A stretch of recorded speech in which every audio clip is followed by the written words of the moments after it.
Yeah. Oh. Well, that was an interesting thing that just happened. Let's do this. Hi, we're both here now. Welcome in, everybody. Welcome back if you were here earlier. It's time for News Show, which means the descent into madness of bad news and shitty games and hanging out with friends. Like Seacross! Welcome in, Seacross. Hey, how's it going? Good. Good. I think we established that beforehand, but yes. Seacross, if you wanna talk about your channel, what you do on there, and all about the man cave and stuff behind you too. Sure. Like you said, Seacross, or you can just call me Cross or Chris or whatever. I guess basically I just like to collect physical media, whether it's movies, games, music. I'm also into collecting consoles. I think I did a count earlier. I tried to do a count. There's over 50 consoles in this room. There's 9 CRTs. There's 20 computers. There's tons of video games and tons of music. And I'm also a professional Linux nerd and an amateur console modder, and that's what I like to do. Nice. So Chris Cross, actually has my Super Nintendo Junior, which got to him earlier this week. He's gonna do a component mod.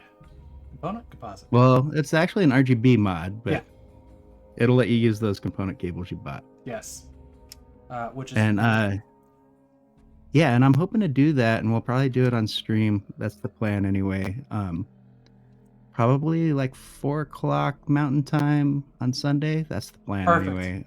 As long as everything works. I haven't used my workbench setup for stream in a while, so I just need to make sure it all works. You know, if I'd realized that you didn't have that set up still easily, yeah, it's set up. I just haven't turned like the camera on and the capture on and made sure it's all, and the microphone that's over there and everything, you know.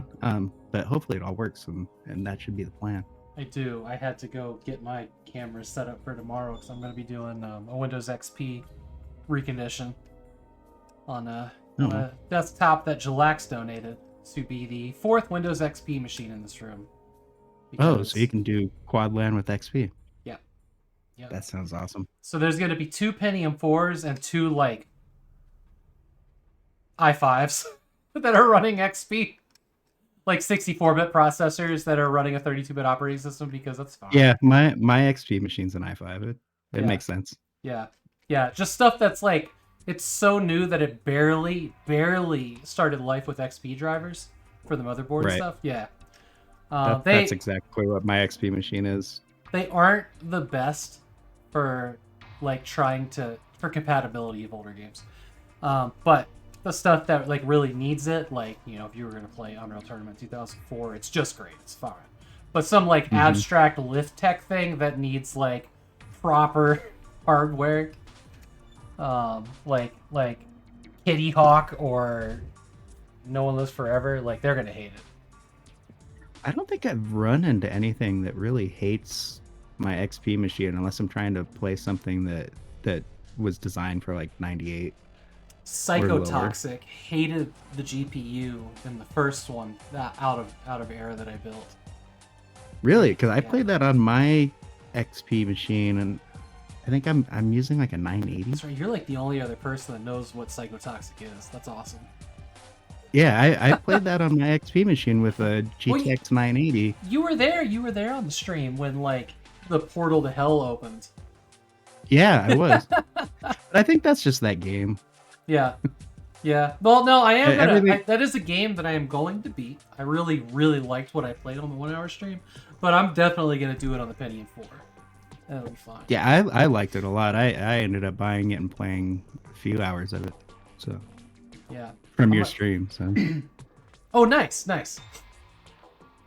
Yeah, no, that's a cool game.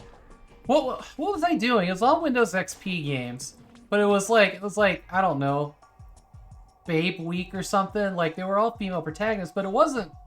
No, was that during September? Was I doing all female protagonists that month, or was it just like a one-off week and I decided to make a month out of it later? I can't remember now. I don't remember. Yeah, there's a bunch of those games, like really shitty, like not well done or well known games that I just want to play I through. I don't know. I had a lot of fun playing that game. Like I know it was like a little buggy, and I had some trouble with some bugs here and there, but for the most part, it was fun. Yeah, And there was a lot of fun ways to cheese the enemies out of like seeing you. yeah. Yeah, I I mean, enjoyed that that. was definitely the better of the ones that I played at the time because, like, K-Hawk was not. And then there was this other game called. Shit, was that one called? It's just out of my view back there. Your room's too big. You can't do your stuff. Psychotoxic was the one with, like, the Angie looking girl with white hair, right? Gray hair. And it had the silenced pistols, and it kind of played like. That was that one. There was another one where the girl had a backpack, the teddy bear backpack, and pigtails. Oh, and you're the box thinking said of, "Move over, Laura." I know what you're thinking of because I have that on like PlayStation or something. Not Space Bunnies Must Die. Different one. No, not that. I have that on PC. Um, I think you're thinking of oh god, why can't I think of the name? Shit. They were just making a remake of it, weren't they? What? No. Not Lollipop Chainsaw. Oh, okay. Not okay. All right, I'm going to look.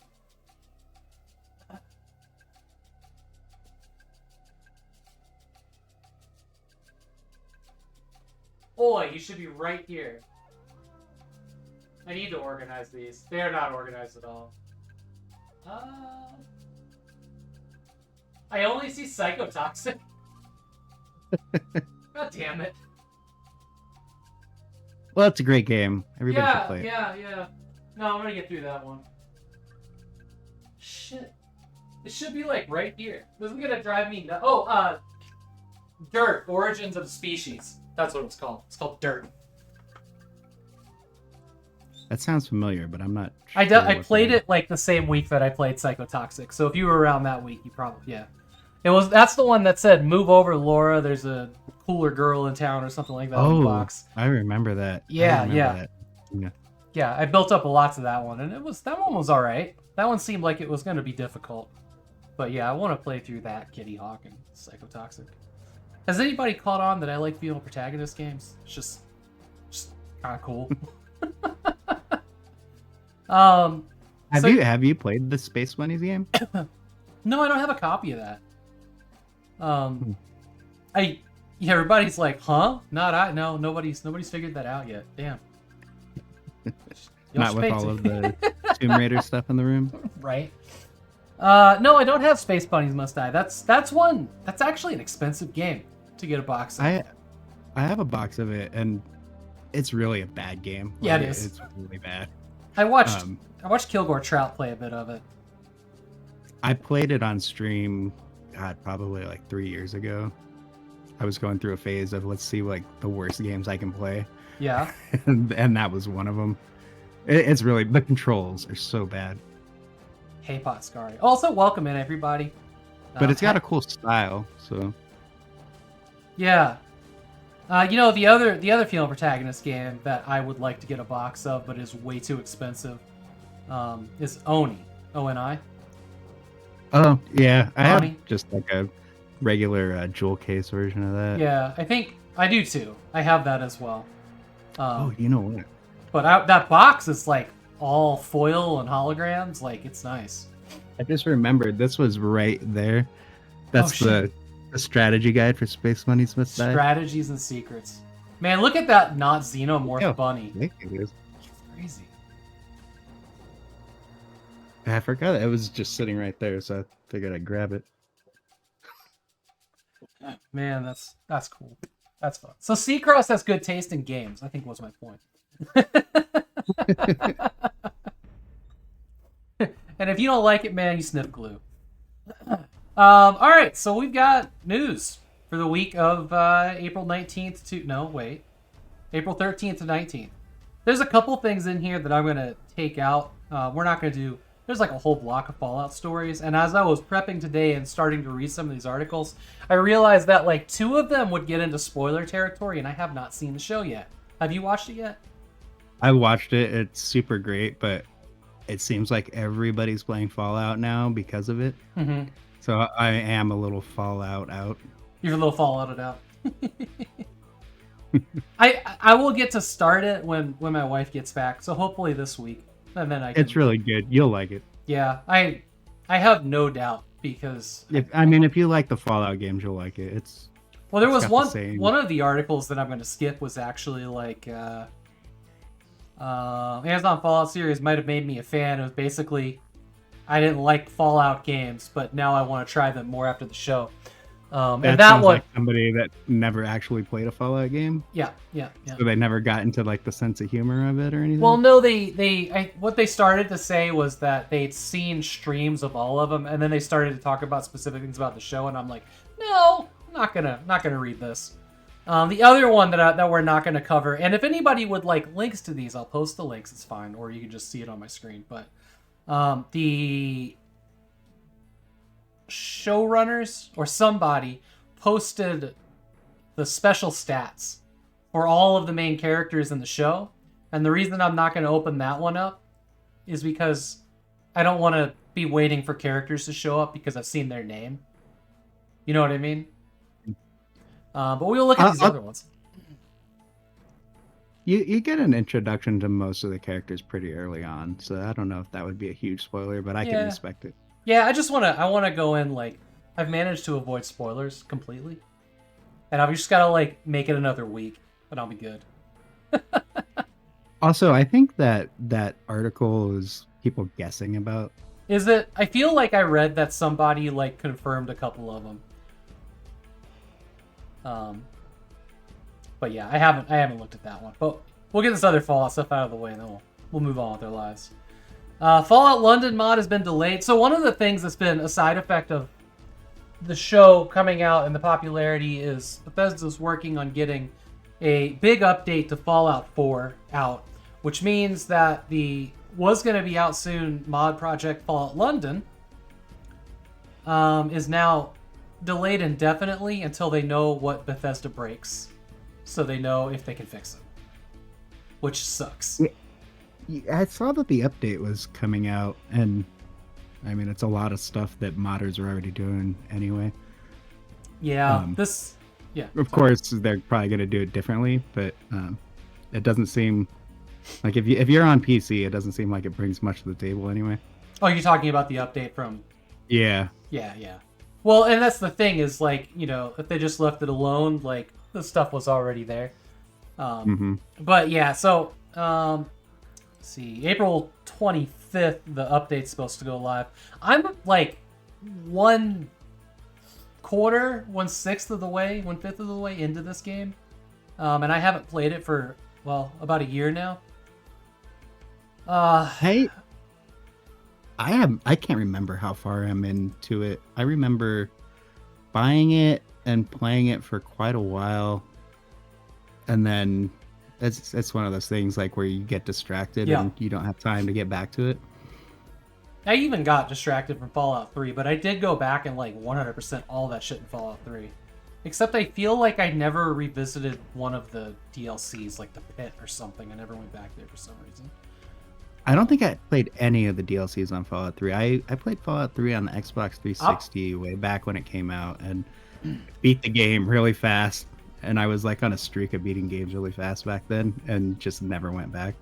There was... I don't know what all was DLC, but I know Operation Anchorage was DLC, and I really liked that one.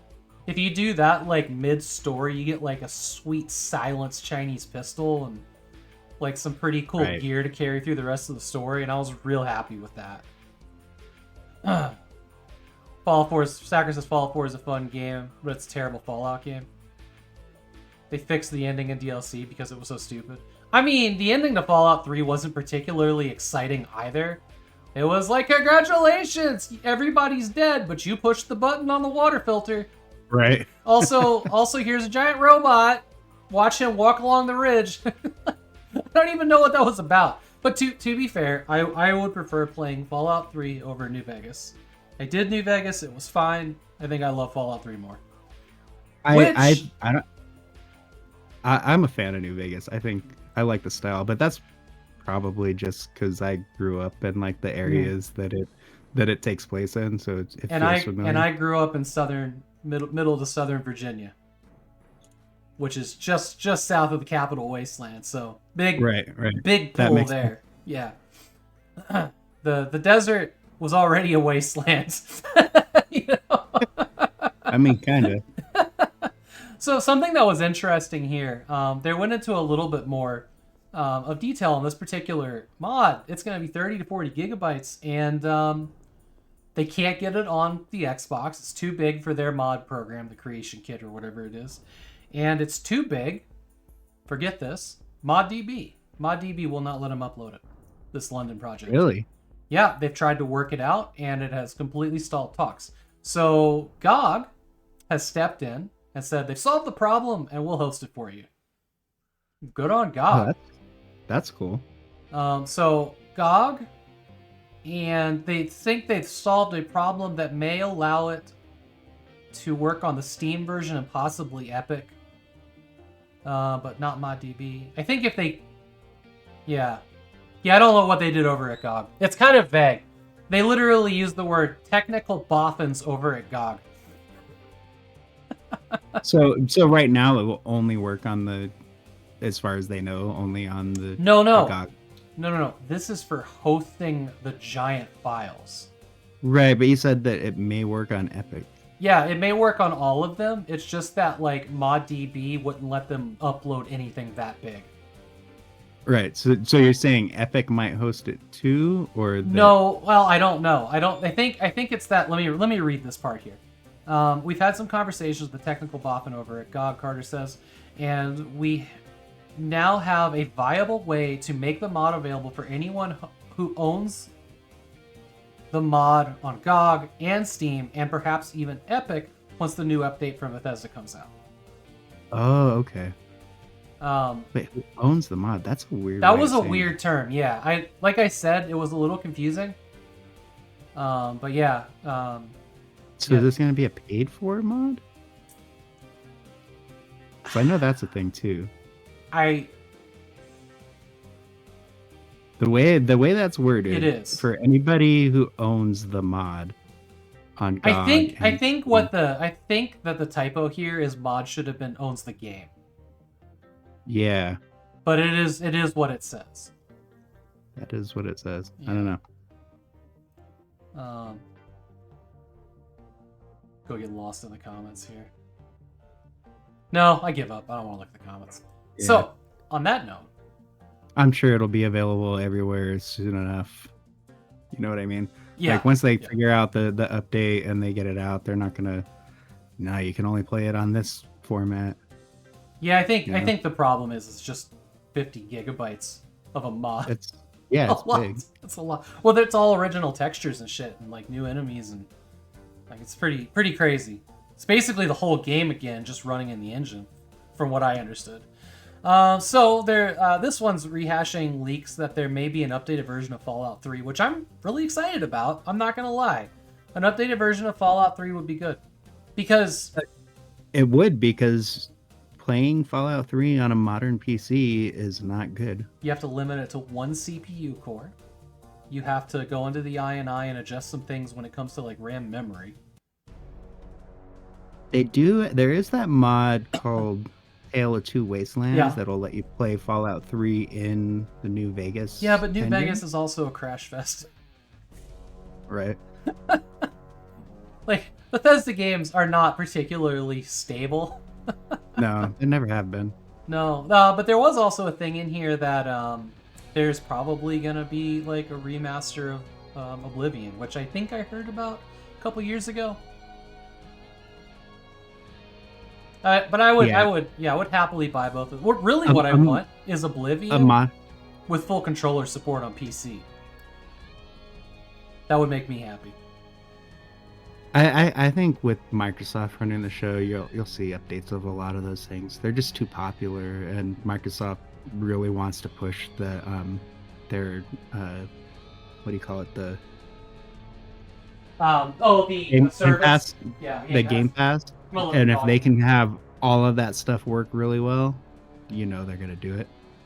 There's just no way they wouldn't. Why would they? That's why they bought anyway, right? Yeah. Dog's barking at the door. So that's exciting. I really would like both of those games to get updates, especially Oblivion, because I know I'd love Oblivion, but I just want to sit in front of the TV with it and not have like some stupid like joy to key thing going on. Right. Or use the Steam pad. Steam controller and Yeah. Well, see, the thing is like I'm perfectly happy to like, you know, bind up WASD and mouse look to a joystick or Steam controller or whatever, but the inventory in Oblivion is garbage. It's not friendly. You'd have to use the mouse to basically go through spreadsheets. You know, it's not. you know I would when just to bring up controllers, especially with the Steam controller, because that was just mentioned. Today, like I knew I was gonna have some downtime at work, and I was like, you know what, I should just put RetroArch on my laptop at work and play a little Nintendo or something while I have that downtime. And I was like, I need to bring a controller with me. And I was looking at all my controllers, like I could just bring the Steam controller, and that'll work pretty well. You know what I ended up grabbing instead? By the Stadia accident? controller. Oh no! On purpose. The Stadia controller is actually really nice, and now it works just with Bluetooth, and it's super comfortable, and it works. Nice. That's right. You were like the second person I know that got a Stadia. I really only got it because I wanted that controller. So, we were looking at a demo disc yesterday that had some software on it called Stream Theory from 2001, 2003. That sounds familiar. Stream Theory was basically what Stadia was, but like required a broadband internet connection or cable internet back like pre-Windows XP days. I knew that like OnLive and a couple services existed in like the 2010s, 2009, around there, but I had no idea that there was something that far back for game streaming. Like the second I was still rocking a 56K modem back then, and they were doing. I definitely, by the time XP came out, I was for sure, I had DSL, which still wasn't fast, but it was way faster than like a 56K modem. Yeah. That's pretty much, we made that switch during XP's life cycle, first couple of years, but I was still using dial-up for a while on XP. I'm pretty sure we had 98 when we first got DSL at my house, but I was also a nerd, and told my wife, no, we're paying for that instead of cable. she's like okay. And then my neighbor had cable, and I was like, well, I can just hook up a switch and he can use the DSL, and we can steal cable off of him. And I was like, all right, now we don't have to pay for both. Yeah, I lived in a house in Hampton, probably 2024, and like I don't know what it was, but like we couldn't get, I think. So he was just like, never, the guy I lived with, the old high school buddy, he's like, never complain. If the cable just stops working, never complain. Don't call anybody, don't complain. Nobody's paying for it, it's just here. Nobody ever turned it off. But like... Back then, analog cable, there's a trick to that. You know how they turned it off? It basically just disconnected the two cables and put a little blocker in between them and screwed them back on. My dad showed me this trick back in the day. You just drill a hole through it and put a wire through that, and then it looks like it's still blocked off, and then you get free cable. Yeah. Yeah, and that's probably exactly what it was. I think like the cable in the house it just didn't work. You couldn't I couldn't hook the modem up anywhere. I actually had to run like an Ethernet out to the cable box, like, which was under my window because I lived in the attic. I don't know, it was weird, but yeah. But like anyway, all the hookups in the house just didn't work, so I think like a cable got cut somewhere. Anyways, it wasn't my house. I figured it out. Okay. Here in Stupid Ideas, former Blizzard president Ybarra thinks that you should have the option when you beat a game. You should be, I guess, greeted with a screen that says, "Hey, would you like to leave a tip to these starving devs for the $70 game you played?" Right, and then let the CEO take 50% off the top of it for him. Yeah, that was the other thing too. Was like they would treat it just like restaurants do and sink it into like not paying them more. Yeah, I'm sick of tipping. Like I didn't mind tipping at a restaurant or tipping at a bar or tipping my delivery or whatever, or tipping my cab driver. Like those are all services with the person right in front of me. Now everything wants a fucking tip, and it's like, no. Yeah, you know what? I've actually been kind of mad about this for a while, because like when a person actually does something, they deserve a tip. If I'm going to, like, if somebody is just filling a coffee, or it's a bad example. I'm trying to think of what it was exactly that got me fired up.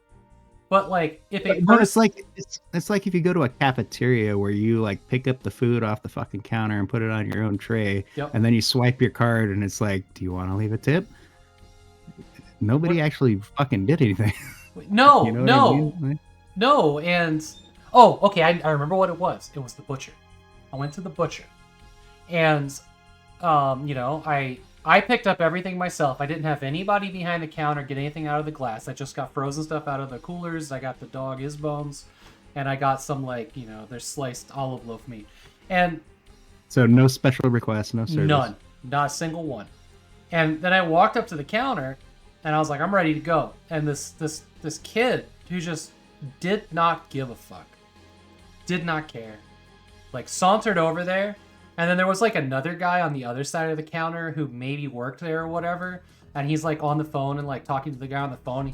He just like reaches in front of the kid who's about to ring me up and starts pushing buttons on his screen. And I guess he's on the phone making a big like whole lamb order or something, you know, like a big customer account. And just like doesn't look at me. The kid doesn't look at me. He just kind of turns away and stares at the ground. And I'm just standing there like, what the fuck?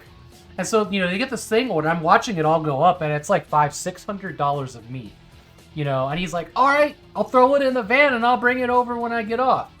And you know, he like prints out a receipt and like throws it in the garbage can. I'm like, "The fuck just happened?" And like the kid just like he just stares at the counter and starts sliding my stuff over. And then it comes up with like, "We recommend a 20% tip," and I'm like, "No, I don't think so. I don't fucking think so." The only person that should be paying a tip is the person on the phone when it gets delivered.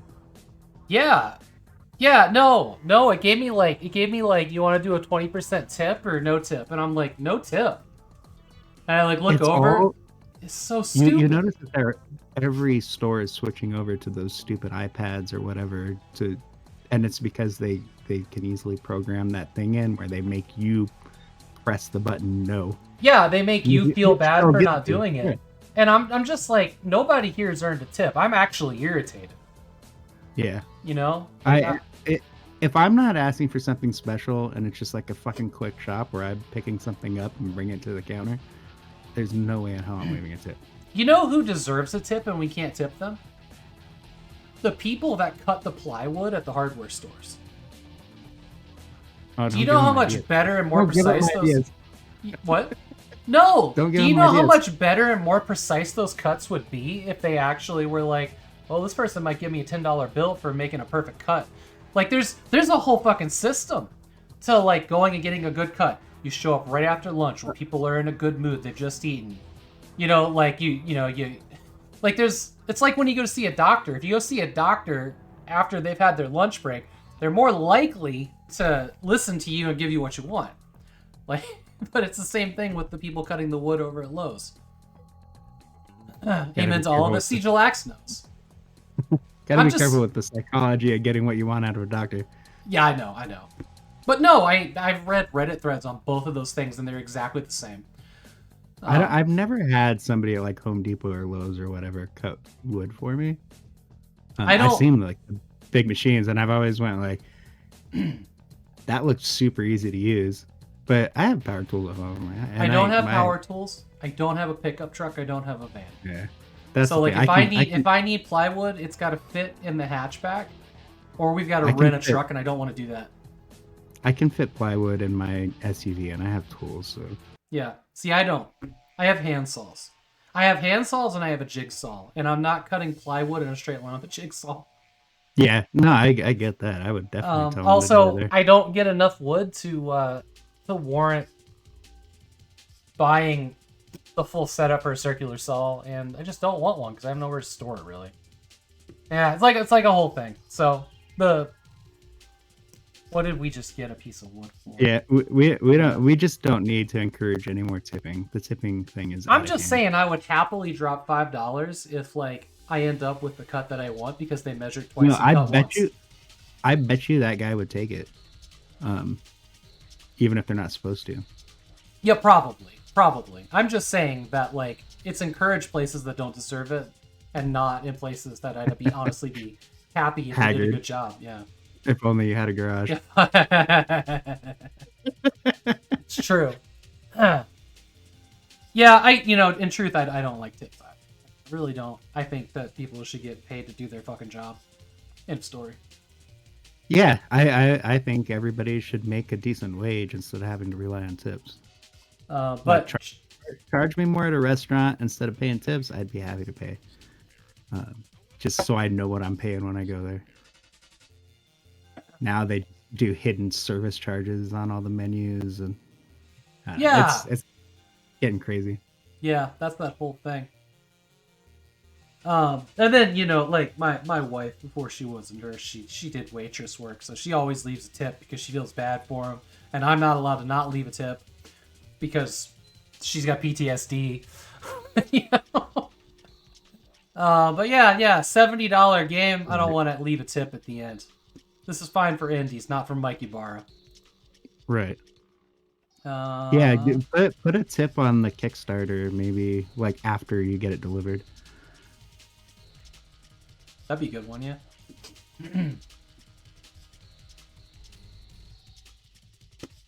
Waitresses get paid so little on the customer to pay them. Yeah, but they keep jacking up the price of the meal. It's true. It's true though. Like the fucking restaurant owners do not pay waitresses enough. No, it's absolutely true. I agree. They don't pay anybody enough. And really, you should just have the whole price reflected in the meal, not all of this pussyfooting around it, like trying to do math in your head after you've eaten. Just tell me what it's going to be. Pay everybody a decent wage. Aren't we one of like the only places that still uses tips for that and doesn't pay? Isn't that like pretty much an American problem? Well, yeah, because we have a 2-tiered minimum wage system where people that get tipped can get paid way less. Yeah. It's an insult in Europe to tip. I've heard that. All right. Square Enix hopes to deliver the third part of the Final Fantasy VII remake in about 3 years. That is the story. Next. Yeah, that's not a surprise. No, there just wasn't much there. Don't forget, everybody, to go to stopkillinggames.com and support that movement and see what you can do in your country or who you can pester in a European country or France to get Ubisoft to fuck off. But they have started to take the crew out of our libraries. This is going to hamper. You could install it until recently, but now it's in like a non-active game folder in your Uplay application. That yes, Haggard, specifically France. Yes. Look. If you guys don't know what StopKillingGames.com is, this is very important. Maybe one of the more important things. Go here, look it up. What they're trying to do, you can find a YouTube from Ross Scott. You can go to his YouTube, which was like Accursed Farms, I think, and watch his videos on this. The best chance that we have to get a government to look at the practice of killing live service games and leaving us with nothing after paying $60, $70, $80 especially would be single player games that don't need internet shit, which is exactly the crew. France is maybe the one country that'll take this seriously, and it just so fucking happens That's where Ubisoft is based. Ubisoft literally set this up for all of us to get a ruling on it, one way or the other. So this is very important. I have to tell you, I have not bought a Ubisoft game in years, mostly because of just this kind of shit. Yeah, even if the game looks cool, like I've wanted to play some of their games, I'm just like, no, it's okay. So if you go here, wherever you live, you can click on the thing that basically your country, see what your options are. If you have purchased the game in America, and specifically purchased, not gotten the game for free when Uplay gave it away, you can actually go and have your voice heard in France. But a lot of the other EU stuff, somebody in the EU has to do it, or in Australia they have to do it. With the way everything's in America, we don't have good options. Literally, our best bet in America is to get somebody in Europe to follow one of these things. Canada, less options, but not as bad as America. It's a whole thing. Seriously, go watch the YouTube video. The EU has like the only consumer regulations going in the world right now. Yeah. But it does sound like France is like the one place where they might actually be able to get this before a government body. And really, at this point, if they look at this and say, yes, it's totally legal what they're doing, we didn't make it worse. Right. We literally cannot make it worse. There is no worse than what they did with the crew. But so the other cute thing that they did was, so there are people that are trying to reverse engineer it and get it working with like servers and like whatnot. They've taken away the ability to even install the game, so the executables no longer exist on your computer, right? Which will probably further hamper that. And they're like, "Oh, we told you we were closing it down. It's fine." What they did here that just raises my blood pressure was they said, okay, they moved it to an inactive games tab. And then you no longer have access to this game. Why not check the store to pursue your adventure? You mean like another game that this will happen to? Crew 3. Jesus Christ. Yeah. And I'm just like, yeah, but they're just going to do it to the Crew 2, and they're going to do it to the Crew 3. And remember that like last month they said we should get used to not owning our games forever? That was Ubisoft. Well, then don't ever sell them to us. I mean, if you're not supposed to own it, then put it in a rental service. Anything else in the world that you buy and a company comes into your house, smashes it to bits, sets it on fire, sweeps it up in a pan, and takes it back with them, that's against the law. Anything else that you purchase. Yeah, I mean, kinda. Like, you buy consoles with the promise that you can play games online and everything, but you know that's gonna end sooner or later. Well, no, I know that we know that, but it still should be against the law. And that's what we're trying to figure out, right? That's the thing that we want a ruling on. Like, we have accepted that that's what's going to happen because it keeps happening, not because it should. Yeah, that's the same reason I've never bought digital music from like iTunes or something like that, or digital movies. I've never bought a movie on Google Play or Amazon or whatever. I've done that. I did that. I bought a couple albums on Google Play, and I bought a couple movies on Google Play just because they weren't anywhere else and I really wanted to watch them. And they're still there, but I don't... I've rented them on those things. Yes, and I also good, I've also claimed like I get a Blu-ray movie or whatever, and it's got a little QR code or a code or whatever. I've claimed all of those digital movies, but I didn't expect them to be there forever. Yeah. Yeah.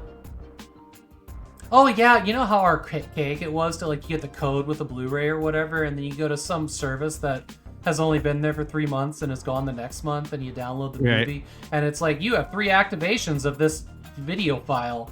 And then it redirects you to another site because they decided that they're no longer going to handle it, and the studio turned it over to some other company. And I bought a Living Sacrifice album from Solid State Records. And when I downloaded it and unzipped it, all the files were green. All the text was green. It wasn't black, it wasn't gray, it wasn't like normal Windows. Because they were a secured file that could tell what computer they were on.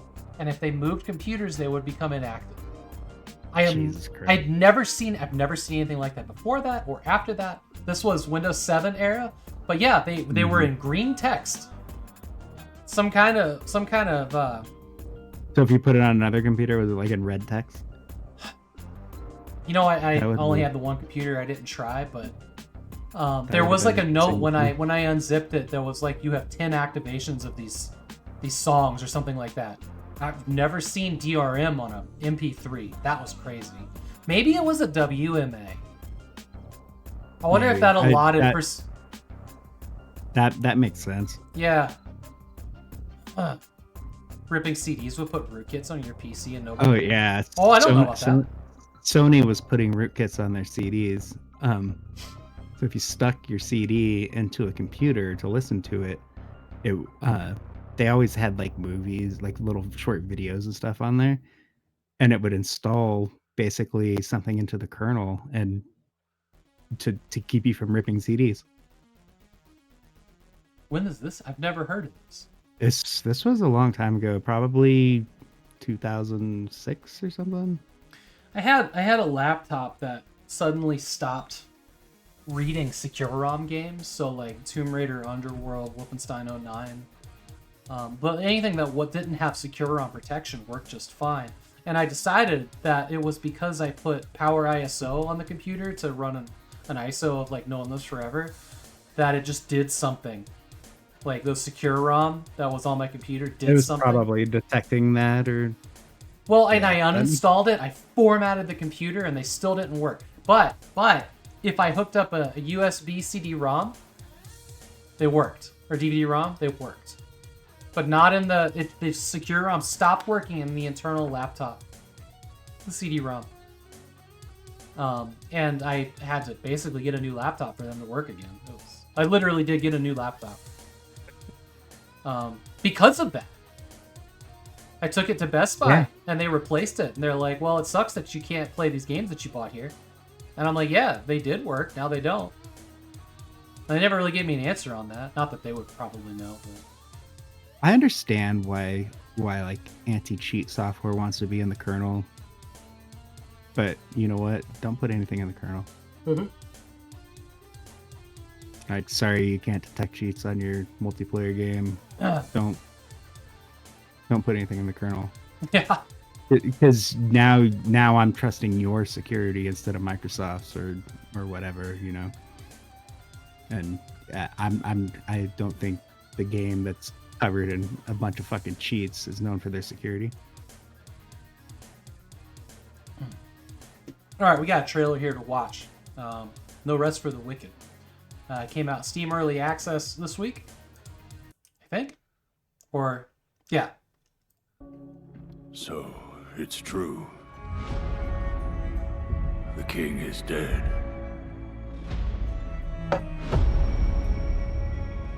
Oh, this is the one from We Creative find Glory. ourselves in a place we never sought. Oh yeah, I watched a little bit of this. The threat of anarchy swells It looks- beneath us. Like, the art is really cool. Done begging scraps. You know, it doesn't look like Ori. It looks like Trine. A plague that Yeah, spent 1,000 but, years like, confined to isometric stories instead is of now clawing at our gate. like 2D or whatever. Yeah. Pestilence, it festers everything it touches. Is a punishment upon those who have lost their faith. God's chosen descend on high.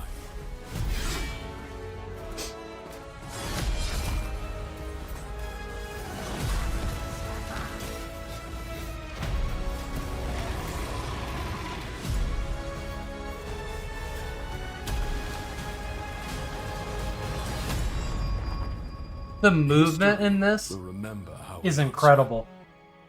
Yeah, it looks really cool. no matter the cost. Like, we're seeing things in here where, like, the characters are rolling around and there's, like, flowing clothing behind them. It just Descend. really, really impressive.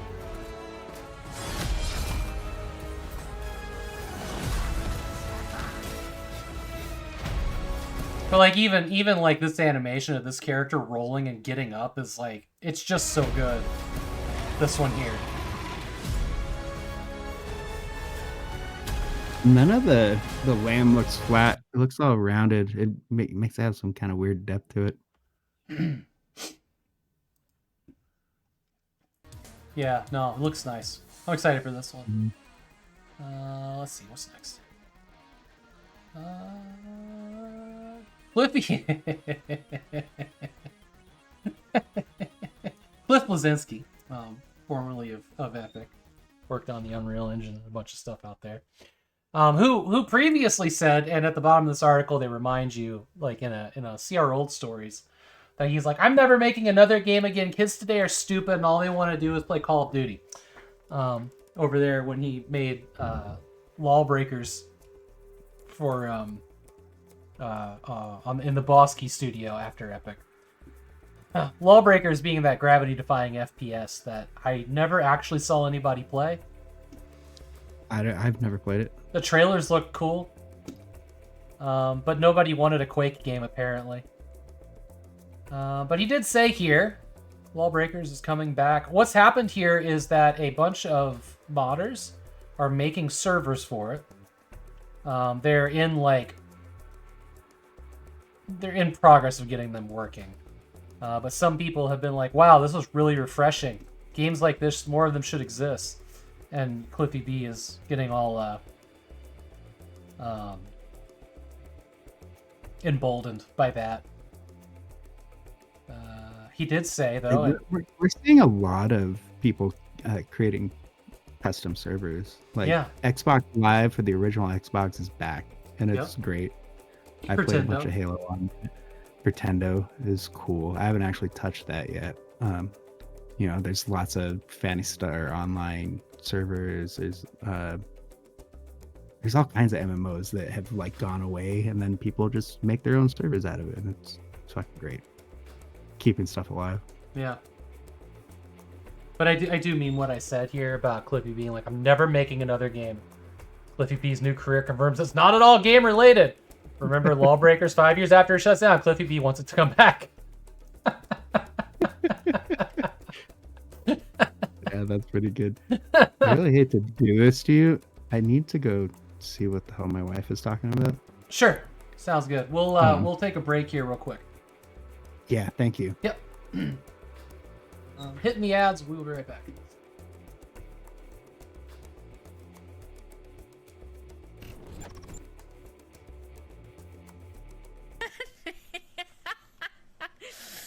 What the? She doesn't see? Oh no!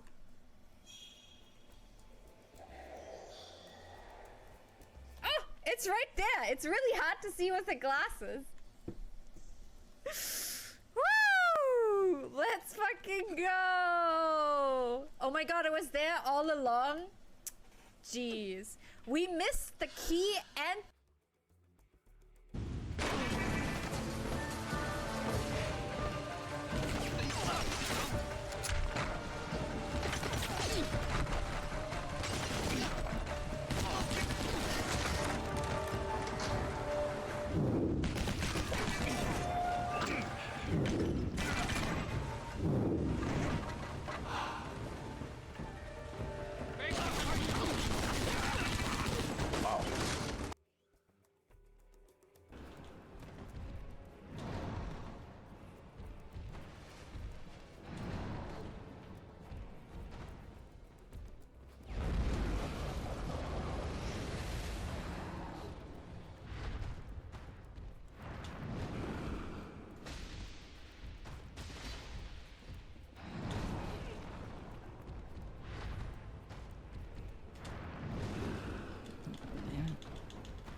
that?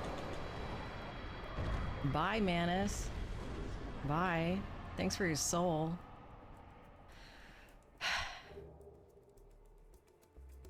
Havel's ring lets you wear some heavier equipment. Pretty nice. Rogues spawn a skeleton turret after they kill a ranger support unit. Whoa. Excuse?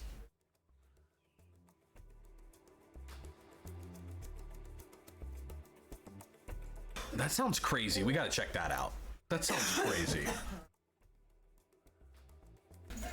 Boss battle? Going in for a big fight? Big old boss? That doesn't go there, Bubba. Unchill, as though my mind's dissolving. It hurts. I'm dizzy, nauseous. Then I will stand my feet, I tap all over. Tears stream freely from my eyes. This isn't because I'm in pain, it's because I finally grasped the purpose of this vision. The knowledge showing me the past. Final memories of the detectives who perished here in the morgue.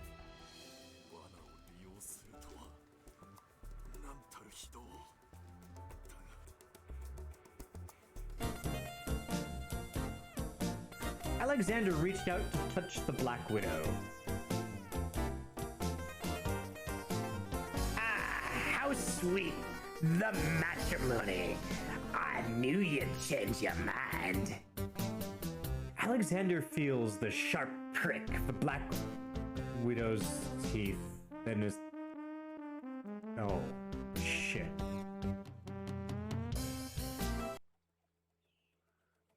Because Ellie Cat changes to CGA font. Hey! There goes the hype train.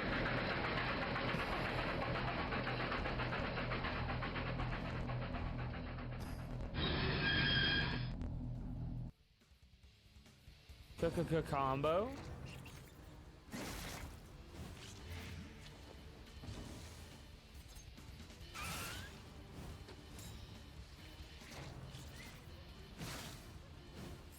Measure out your violence, then apply it judiciously. Good lord, dude. Oh my lord. Oh my goodness.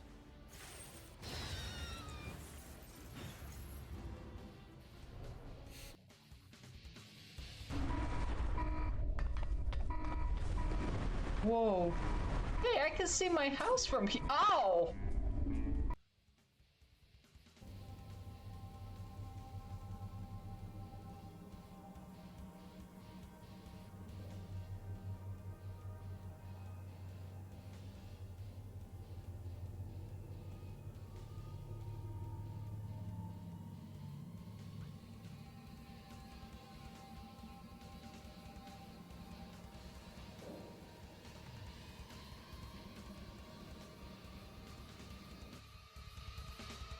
That was amazing.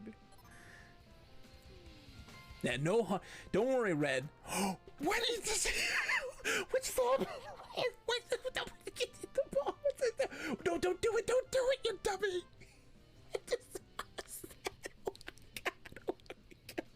Oh my god! You bet.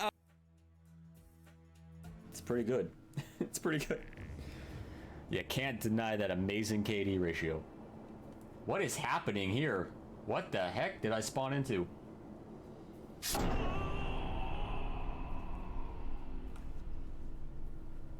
What just happened? I spawned in the middle of a wood plank and then died. What the heck? What was that? That was weird.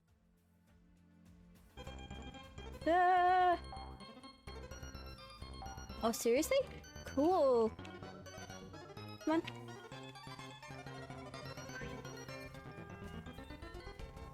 Did I do it? Did I do it? Really? Oh my goodness.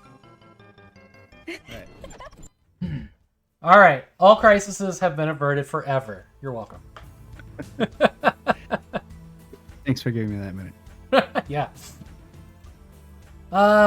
Okay. Cliffy B being Cliffy B. Haggard didn't like Tomb Raider Underworld, which is a shame. Anything else going on in chat? Reviews are currently mixed on the game we were just looking at, No Rest for the Wicked. Ah! Here we go. Here we go. A Kickstarter here for Freestar Children of Infinity, which is the long-awaited sequel to the Urquan Masters. Let's see how long this video is. 5 minutes? Let's just watch this video.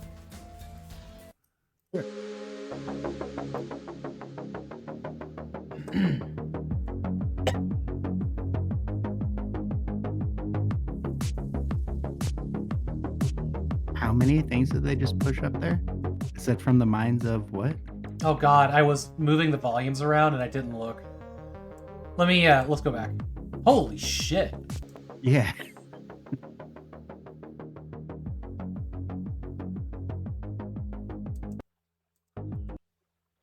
Pillbox, Sea Bomber, Tony Hawk Downhill Jam, Madagascar. Pandemonium, interesting. Disney's Extreme Skate Adventure. Murder. It looks like World Tour. Nothing. somebody. It looks like a studio that pushes out shovelware for big companies. So my read on this is that they have like every person did at least one of these. Like there's one person that worked on Tony Hawk's Downhill Jam, and there's like another person that worked on the Skylanders, Giants, the Horde, and Sea Bomber. You know what I mean? Yeah, and another guy that worked on all the Disney stuff and Yeah. Madagascar. And there's just like, everybody did one different thing, so they just threw a bunch of stuff. So the thing is like, have you played a single one of these? I think Tony Hawk's Downhill Jam is on the Wii. I played that. I probably have played that, but I don't remember it. It was all right. I got hit by a semi truck.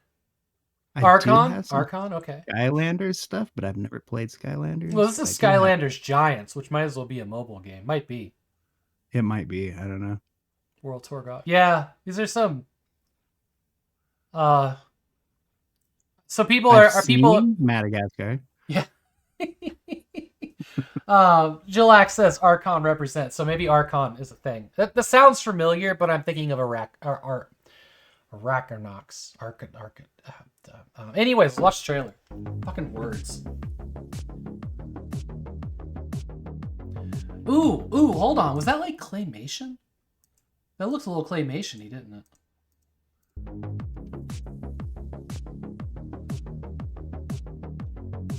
That looks cool. Bork's played Mail Order Monsters, which is old as fuck. Okay.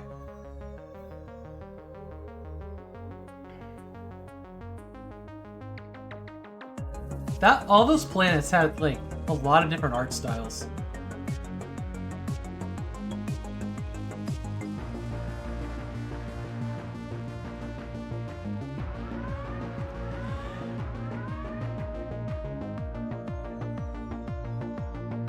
Asteroids battles.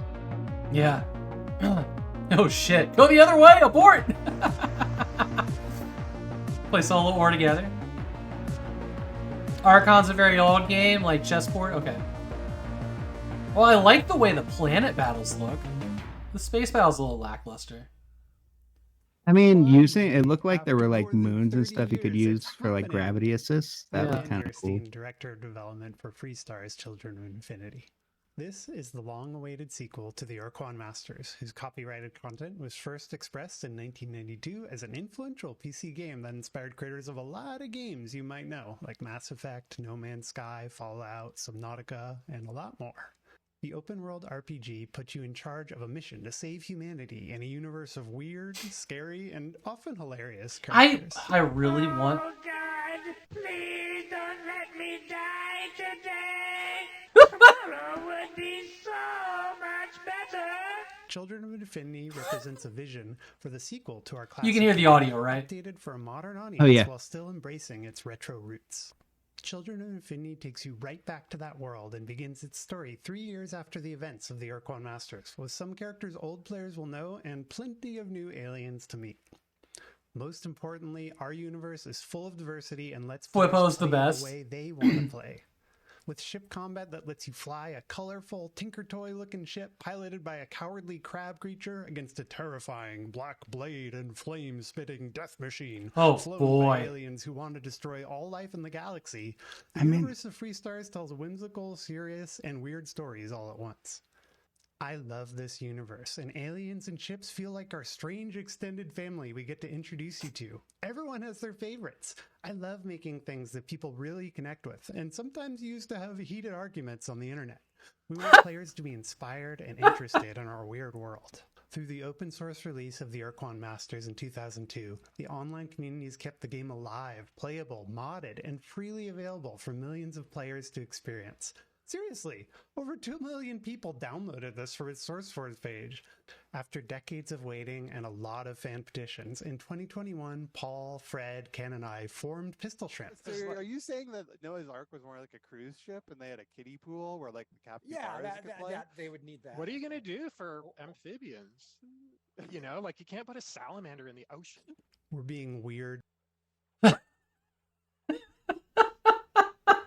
I think I like what all the story scenes look like. I'm not sold on the gameplay. battles. Yeah. Yeah. All right, we won't watch the rest of this. I want this to be the kind of game that I love because like it screams the things, but I need more immersion, more walking around a spaceship is kind of a priority for me. Yeah, I don't know if I necessarily need that. I like the idea that like the quirky characters and fun story kind of stuff. Yeah, I just need to like walk from station to station. Like some games do that, but nobody's done it really well. Like Mass Effect probably did it the best. Like you can walk around and talk to people. But like I don't know. Sacker says I should try Urquan Masters. It's free. Yeah, I see that. Yeah, I should probably try it. I'll put it in my personal notes and maybe take a look at it. But yeah, so they got stuff here. I was like, cool. This seems neat. I went looking to see if there was like a big box edition, but I'm not seeing really much for physical. So yeah, I haven't decided if I'm gonna back it yet or not because I sunk $200 into Cosmic Void's new game. What are the rewards? That's what I'm looking at right now. A lot of digital rewards. Your name in kind of a little text box. Name a galaxy, or you can be part of an email thing. This is the collector's hint book. Probably not a good sign if it needs a hint book. Here's the hyperspace star map. Beyond the Great Arrow. That's a I wouldn't know how to read that map. Yeah, I'm looking at it too, and I'm like, this is helpful. I don't know. It's maybe it'll have more on it. Yeah, maybe. This is a nice looking patch here. This is a cool patch. A signed thank you card, collector pins. So here's some of the ships. Actually, I think it's all the ships that you can get as a wearable pin. There's a space stickers. It looks like stickers, and for some reason there's a capybara. Capybara? Yeah, it'll make sense when it's filled out. Okay. Collectible rewards. Design a skin for the lander. Yeah, there's no big box. I'd feel more compelled if there was like a big box because I just don't want to let that go by. Right. Well, that's because you like physical stuff like I do. Like I do. Like physical stuff. Also, the name of the studio is Pistol Shrimp, and I can't be mad about that. It's adorable.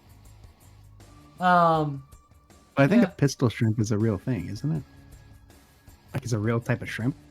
I am going to Google that. Yeah, me too. Because I'm pretty sure it is. Did they taste good? Maybe I'm. Holy shit! It's a pistol shrimp. Yeah, because they have like a claw. Mega that Man snaps arm. so fast. Yeah, it snaps so fast that it like breaks the sound barrier or something. I think that's what it is. Oh, they do shock. They not yeah. They like concussion. Right.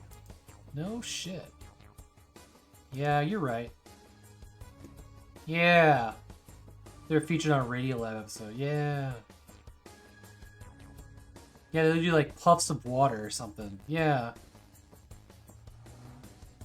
Huh. Well, that's cool. while we're here, I got a plug since we're on Kickstarter. I know we got a couple Kickstarter things. This is Cosmic Void's new game. It's really awesome. Thank you. I did not want to share my whole name. Let's see here. Devils. Give me a second here. Where is Devil's Hideout? Okay, here we go. Bring it back. Okay, Devil's Hideout. Hey, thanks, Sakura. 12 days to go. They're really close, really close. But yeah, I went in on $200 on this to get my portrait in the game again because that's cool. I like that shit. I'll check that out after. It is after we're done here. A point and click horror game, similar to the last couple games they've worked on together, and like Blood Nova and Twilight Oracle, which I just played through recently. Oh, there's a demo on Steam. You can actually check it out. Yes, there is. But yeah, allegedly, I'll get to tell a 200-word scary story in the game and have a portrait in there somehow. Which is cool.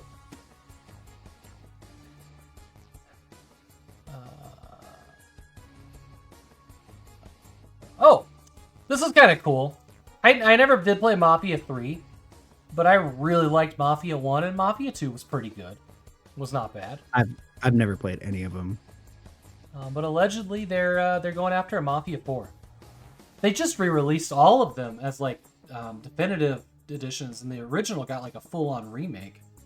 The original was a neat game. I liked the original Mafia a good bit more than I liked Grand Theft Auto 3. Not Vice City. Vice City was awesome, but I like the Mafia a bit more. It's slower, man. The cars were older and not very fast, but it had a more lived-in city, you know? And the stories, you know, the story missions were, I thought, very cool. I specifically remember like some chases way out into the countryside with these cars, and there was a really good one where you were trying to like stop some people from escaping the city by airplane, and like chasing them through the storm through like farmsteads and stuff with like shotguns, and that one was really cool. And then you had to like shoot down the airplane. Like, there was some neat levels in it, but I never did play the third. The second one was kind of weird. They had these like collectible vintage Playboy magazines, and like they had an achievement for them, and then they had like a weird like timer in the end of your stats of like because you could look at like, you know, like the centerfolds that were in these historical magazines, and there was like a timer at the very end of it of how long you spent looking at the images. I'm just like during the credits, that's fucking like, weird. here's how Yeah, long yeah. Exactly. But what was really interesting about them, if you look on the Wikipedia when you're like looking up how to find them for the achievement or whatever, and they were just like, fun fact, 2 of them are articles from 2000, or images and covers from 2007 that just looked retro. That always cracked me up a little bit.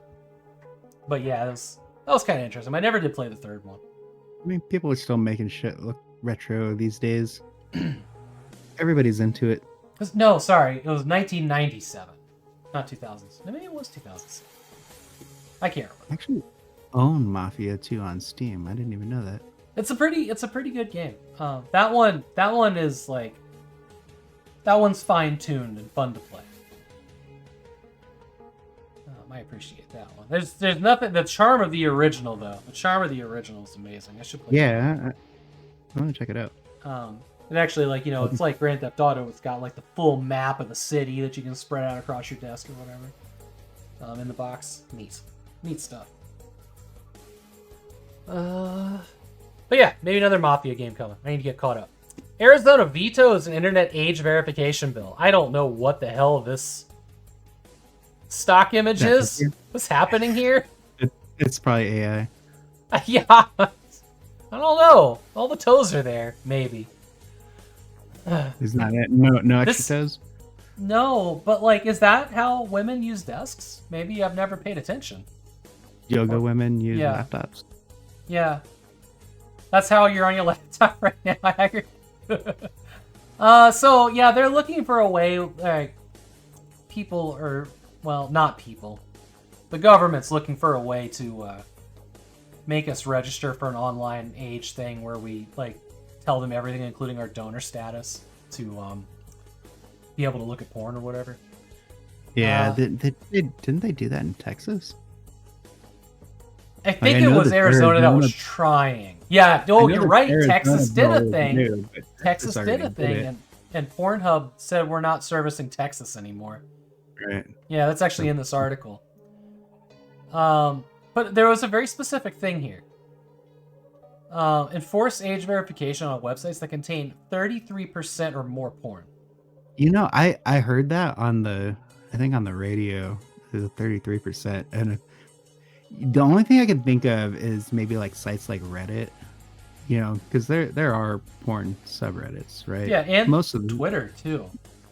Yeah, Twitter's got tons of porn on it. Yeah, I'm actually shocked. Sometimes you accidentally stumble into that part of Twitter, and you're like, "This is the same Twitter." Yeah, no, it's crazy. Really jarring. Yeah, so maybe that's where they're doing this 33%. Like,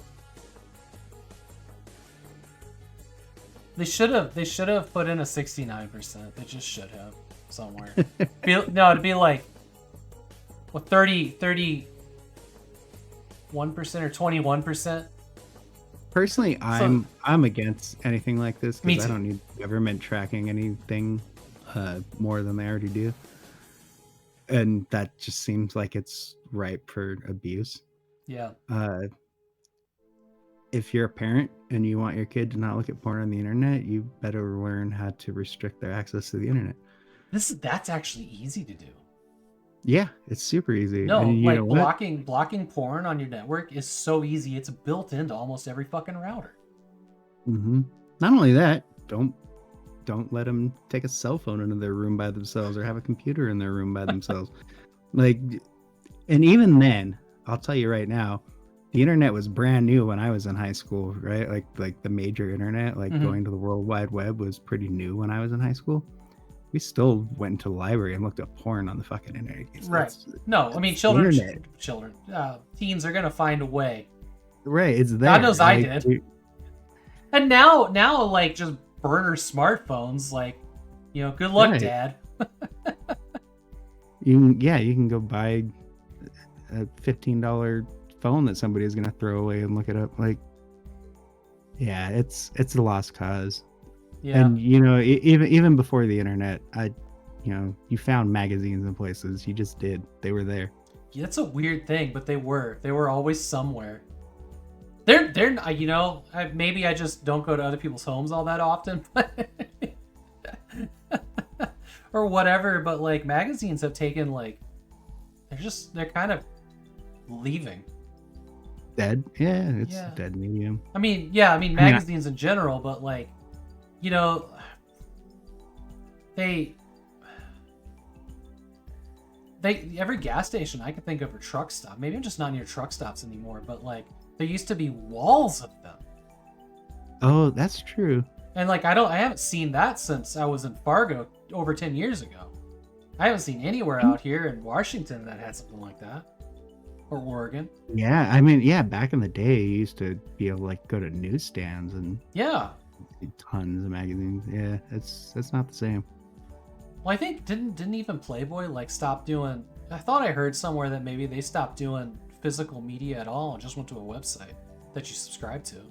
I had a friend that worked for Playboy a few years ago, and she I guess she was talking about that that they're like slowly stopping doing that. I don't know that it ever happened. I don't have a subscription to Playboy.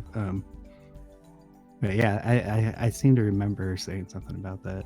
Yeah, I feel like I heard that somewhere. I just get it in the articles. I don't see any law like this actually. Even if they were to enforce it, people would just buy a VPN and get around it. Yeah. I'm not giving my ID to a porn site. You know what I mean? Yeah, or to a government agency to give me an ID to put into. Well, yeah, I don't they want, have it, but you know. You don't want your ID number linked to what you watched so that some No. politician can look at it later. You know what I mean? No, or the police or anything else. Right. Yeah. Oh God. Ugh. It's just awful. But yeah, I think the reason this got shot down was because it violates the First Amendment and free speech, which makes total sense. Did it actually pass the No. House in Arizona, or did it Oh, fail the vote, or did the governor veto it?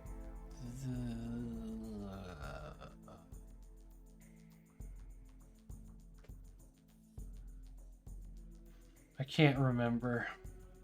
Has knocked the home. Okay. In a surprising turn of events, Arizona, the home of the much controversial legislation, has knocked down a bill that would have enforced Okay, age. yeah. Governor Katie Hobbs argues the bill. Okay, there you go. It looks like it probably got stuck in legislature, which is good. That's where it should have died. The governor shouldn't have to veto something stupid like that. Yeah, that's wild though. New But it passed Konami. in Texas, so. Yeah, new Konami code discovered in Castlevania after 25 years.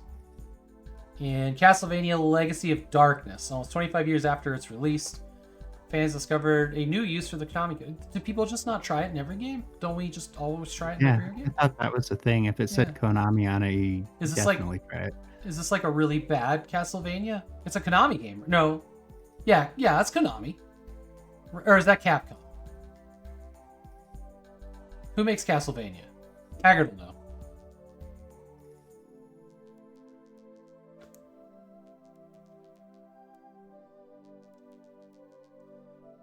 It is Konami. Okay, thanks, Borg. Yeah, I feel like if you're playing a Konami game, you should just try the Konami code, right? Right. I think it might be like a weird place to use it or something. I think I remember reading this article. It's not a particularly great Castlevania. I'm looking at this art and being like, Well, it's the Nintendo 64. There was not particularly many great games on the Nintendo 64. So oh, this is an N64 game. Let's take a peek here.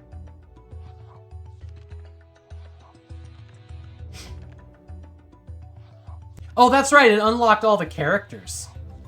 Yeah. oh, and you got to use the C stick instead of the. Oh.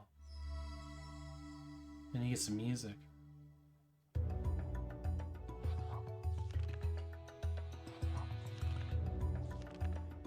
Look, they're all unlocked. There you go. Even Henry. Even Henry. Huh.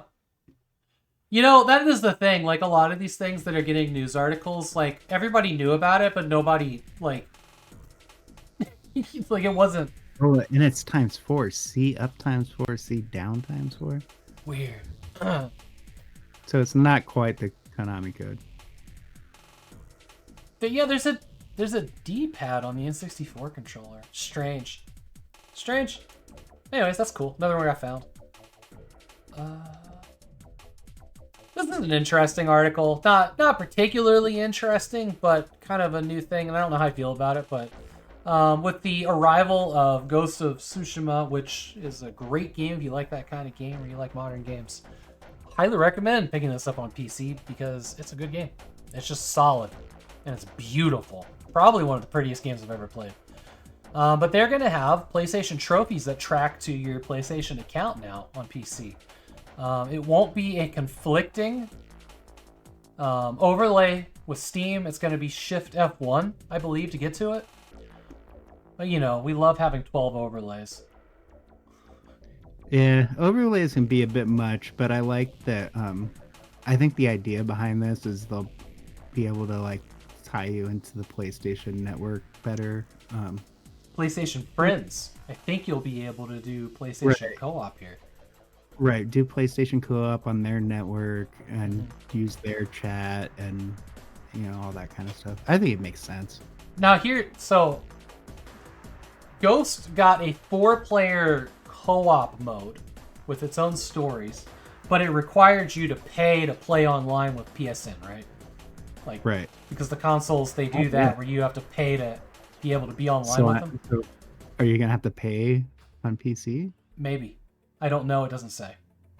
Oh, that makes sense. I've though. never Maybe- see. I am Maybe like that's what vaguely you want. aware that the consoles have been doing that for years, but I've never paid for it because I've never gone online with a console before. Nor See, would I. I pay for the Switch, and then I do Game Pass for Microsoft anyway. So on my Xbox, I use that account. But that's not like gold. That's just Game Pass. I don't. I've never played online with my Xbox. I don't know. Yeah. I felt. But I have done it. I it have wa- done it on the Switch. I use the Switch online. Like I'll play Mario Kart with people and stuff. Yeah, it's just one of those things where it's like if I actually have time in my life to play a co-op game, I'm not gonna pay a console to do it. When especially if, Yeah. everybody I know would be on PC anyways. It's just silly. Right. It's just it's amazing to me that they're charging for this on top of the price of the game and on top of the console. It is weird because on PC it's usually free, right? It's always free. Well, not always. No? Oh, are you talking about like MMOs? Because that's a little bit different. I mean, is it though? Yeah, because it's only for one specific game and it's continued funding development and. Except when you play World of Warcraft and they charge you every 2 years for an expansion that costs like the full price of a game, and then they charge Oh, you do every they month also? on top of that. Yeah. Yeah, all right. So is it that different? Because I pay for that too. So I think that's worse. yeah, no, I agree. I think that's worse. I think that you only get to play one game with your subscription to WoW. One of the reasons why I was like, it might be kind of nice for Microsoft to own them. Maybe I'll get it on my Game Pass instead of having to pay for it. Yeah. Like separately. Oh man. Oh, this is kind of cool. I still think it's good in some ways. Now, is this going to take the place of Steam achievements? Because I believe. Well, it said on that article that it would be alongside, right? Okay. Because there are achievements to their other games. Yeah, I think the trophies were going to be alongside. I think it said. So it's like when you oh god, you just get like gonna be five like- pop-ups for every achievement. It's like, going to be when doop, you watch an EA game from Yep. Game Pass, or if Yep. you watch a Ubisoft game from Steam, or Yep. God. well, the next step is PlayStation will just come out with their own launcher. Why? Why would you put that juju into the world? You need to shut up. Because you know that's coming. No! Oh, man! Oh, God! Y'all heard it here. When it happens, it was Seacross's suggestion. Everyone else has tried it and failed. Why couldn't they? Well, they didn't start. Well, nobody else started with it. This is kind of exciting. The Witcher 3 has a new powerful modding tool that CD Projekt Red has thrown out into the world, and weirdly, you can request access to it on Steam. They put it on Steam and not on GOG. I don't know why. But yeah, you can request access if you want to beta test the new modding tools. With these modding tools, and this is huge, it's not just like fiddling with stuff in the game. You can create entirely new continents and levels and monsters and characters and dialogue. Weapons. This is the tool that they use to make the game. So I'm a little excited. The Witcher 3 could. Yeah. I'm still trying to get over putting it on Steam. Yeah, well, that was the weird thing. They said it'll come to GOG eventually. Yeah, you can sign up on Steam for it here. Yeah, Maybe because Steam has the whole workshop thing, so it makes sense there. Maybe they're gonna try to build some kind of workshop into GOG. No. Oh yeah, it does say Steam Workshop. Maybe. But this, you know what's even... Oh. That they could Oh. be working on putting a workshop in a GOG, and it makes sense to launch it on Steam because they already Yeah, have a workshop. but this brings two stories together tonight. Remember the Fallout London, and GOG was the one that figured out how to host it? Ah! I think these things are connected.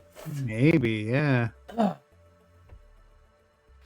I think these two things are connected. I think that this is on their brain of supporting mods.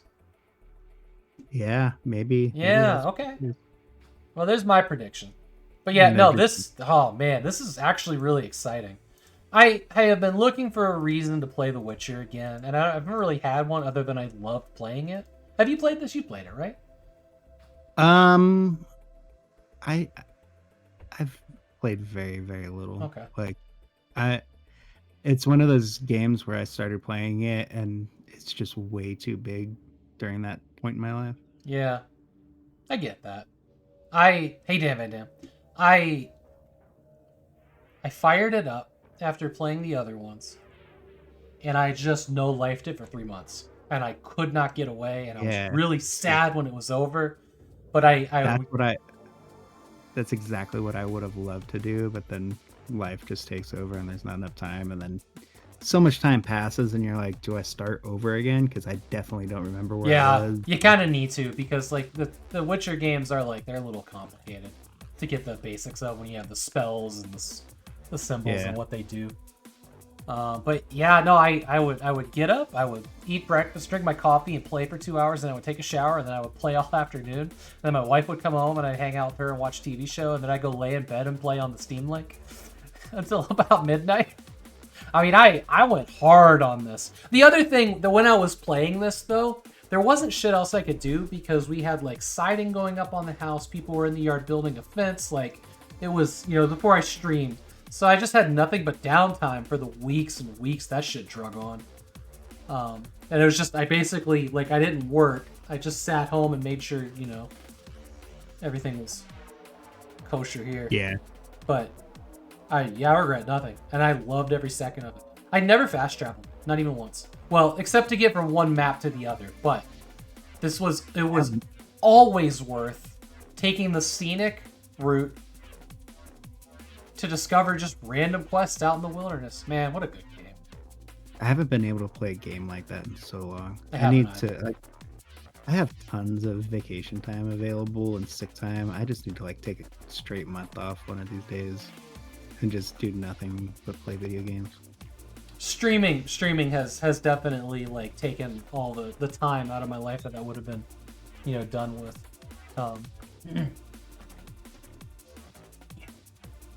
Miss a little bit.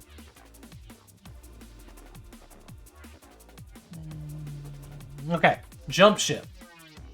This is coming soon. I think Mr. B wanted us to look at this. Co-op FPS for up to 4 players, crew spaceship. Seamless transition from crewing the ship to on-foot explorations and spacewalks. This could be really cool. That's loud. That's loud! Is it arcadey or story? Unclear. Hi, I'm Philip Kolianos from Keep. That is beautiful. And this is Jump Ship, a mission-based co-op PvE space adventure. In Jump Ship, teamwork is crucial. Mount turrets, tackle emergencies, and ensure your ship's integrity to complete missions and reap the rewards. While Jump Ship is best enjoyed with up to 4 players, solo players are welcome too. Interesting. Each mission in Jump Ship demands strategic choices. Jump to riskier sectors with high risk, high reward, or take a safer route. Do you want components for your ship?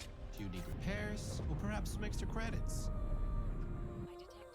Alright, we just arrived. There seems to be a jammer preventing us from jumping further. Let's make our way there and disable it. Using our sensors, we can tell that ships are patrolling the area. With some good positioning, does everybody have their own ship? Though, I'm sure we can make our way past them. What was that? Everybody has their own ship? It seems like it, because you can play it single player. Time to enter the facility. On foot, it's essential to stay together and use all. So this looks PvE. To stay alive. Yeah, for sure. When that's done and all, I like this. I'm in. This is kind of like what I wanted from Star Citizen a little bit. Part of it. Right. Instead, they just made The fun big part. things you can't touch. I mean, I bought Star Citizen. I can't remember the last time I installed it. Good thing Yeah, nothing me else neither. severely broken. Let's jump to the next section. One day. I wonder what we'll find there. Jump ship is I think the last time I installed it, from intense I ship couldn't battles to get on-foot into a ship for exploration, some reason, sometimes a mix and of I both. just uninstalled it. Yeah. Every jump will feel fresh and give you something different. So Yeah, in a nutshell, I'm you into start this. choosing your ship, you go on a I'd play mission, this for sure, reap the especially rewards, co-op. I love a and then good return co-op game. back to your hangar. You my crew now? There you can upgrade your Are we ship, best crew purchase friends? new equipment before Sure. embarking on a new adventure. I'm down. This looks amazing. And that's Jump Ship. Preach wish list, like and subscribe, and join Yeah. our community on Discord. Yeah, I you know, that's one of the things that I crave is like the be on the ship with other people and then go down to the planet, run around, shoot guns. Like those are my two gameplay loops, and I'm good with that. And it seems like there's some mini games in between to keep it interesting. I'll wishlist that shit. Yeah, I'm gonna do the same.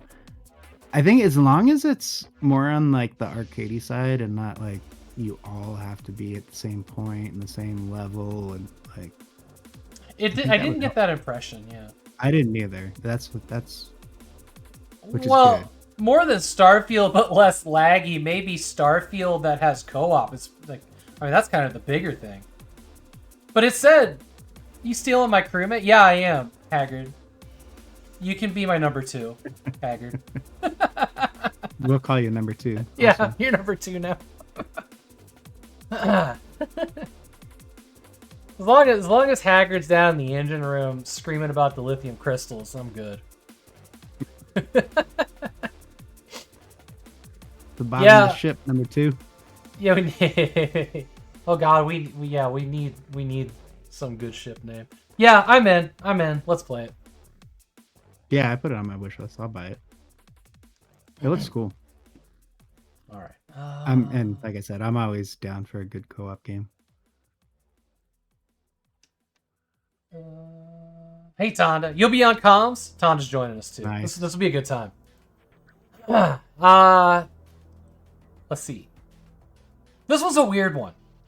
Solo FPS dev left baffled after Steam denies them from being part of the Steam FPS sale. This is definitely an FPS game. I remember reading this headline and then seeing it. I saw it on Twitter. I think the same story. Yeah. And hilarious. I remember like all of the Twitter comments is they submitted their game and really nobody at Steam had time to look over it because a million people were submitting their games and man, it's just one of those kind of things. Please don't go to the porn side of X. Okay. Yeah. Yeah. None of your games are eligible to participate in the event. Ugh. Gross. It's just one of those things where you know there's nobody really working at Valve to handle that kind of stuff. No, they've all been on vacation for years. Nobody does anything at Right. Valve. They just have an AI that comes up with ideas to make more money. Well, right. Fine, good. They just have the AI come up with ideas for sales. Yeah. I'm just gonna open all of these. And that's all they do. Okay. After 42 years, one of Atari's weirdest best games is getting a cyberpunk anime Metroidvania sequel. This is Yar's Rising. Yar's Revenge is getting a sequel in a totally different form factor. From Way Forward, who did the Shantae games and other good stuff.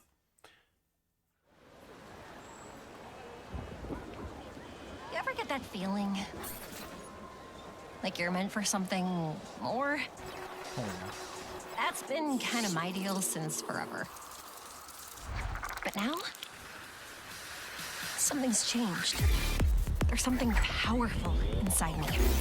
Ready Yo, to River break City out Girls is good. and fly. Yeah, it is. Kotek needs to be stopped. Every time it's a different player with a different volume switch. You can do it. Probably. What a interesting.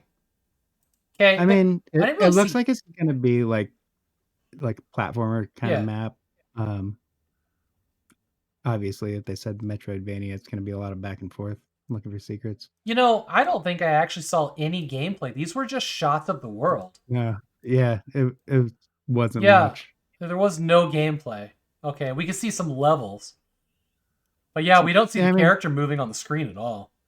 Right. You get some art design. You know what's super interesting about this? This is like the first new game coming to that Atari VCS. Really? Yeah. So it's coming to, PS5, PS4, Xbox, blah blah blah. I really PC, wish that thing and was more interesting, but Atari it's just VCS. a Linux PC, and it's like it's so beautiful. Yeah, That's what I mean. Have you all I would seen love- the Atari VCS? It is the most beautiful console that has ever been made, and there's no reason to fucking own it. Yeah, I would love to have one just for how it looks, but I would never play a game on it because it's just a Linux PC. Like, oh man, look at this thing. Like, look at this thing. Look at it. It is so gorgeous, like real wood grain. Yeah, I've almost pulled the trigger on it a few times. I almost did a few times just because of how it looks. It's so beautiful. Like, what a unique, Like I don't have any wood grain Ataris in here, but I do have the Darth Vader ones. Ooh. Oh, that's 3600? What does that say? So that's 2600. It's 26. It's 2600. It's the Darth Vader one without the wood grain. It's all black. Mine's actually on the floor over here. Because I took it out to get that Navica printer in. I think mine's the heavy 6. Yeah, the Lego Atari model's cool, but it's too expensive. There it is. Yeah. Yeah. There you go. This one is interesting because what was weird about this one? It says video computer system on it. There was like a different option that was kind of abnormal. Like it came from a very specific place. I can't remember. I fired it up a few times. Well, I think there's different versions with how the switches are set up. Yeah, some of them are in the back, some of them are in the front. Yeah, there's a few different versions. We can't. Oh shit. I'm sorry. You should hold yours up again. I was in the wrong scene. There. Well. Oh, apologies. We got the. There you go. Okay, there you go. There's my wood 2600. And this is the all black Darth Vader. They call it. It's fun. Yours is nice and shiny. You had the all black one. This one is from. I have two. I have two of the all black ones, and then I have a 7800 also. Oh, nice. Yeah, this one was you got dug out of my father-in-law's basement. Took me a long time to find like the cables and games and stuff for it, but I ended up like raiding an estate sale and getting a whole bunch of like the real common ones. But like none of the controllers that came with it were any good.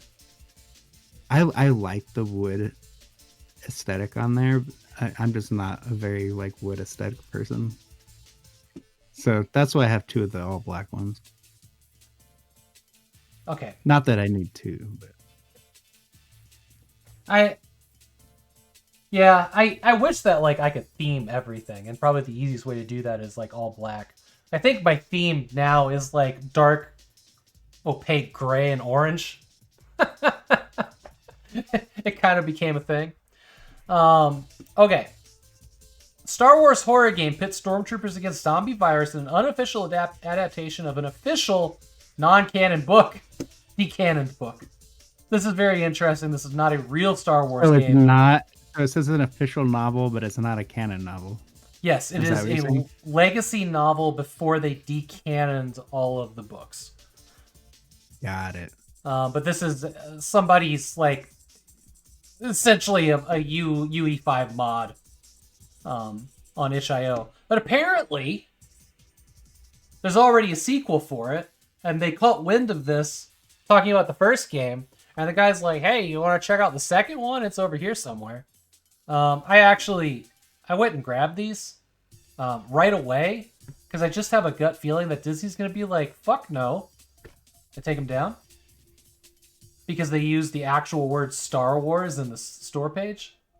Yeah. Yeah. That's probably not going to swing anywhere. Yeah. So that'll be interesting. We'll watch this trailer here. Sacker said she played them. You have not tried the second one yet? Well, I liked what I saw. It definitely looks like shovelware, but why would there not be audio?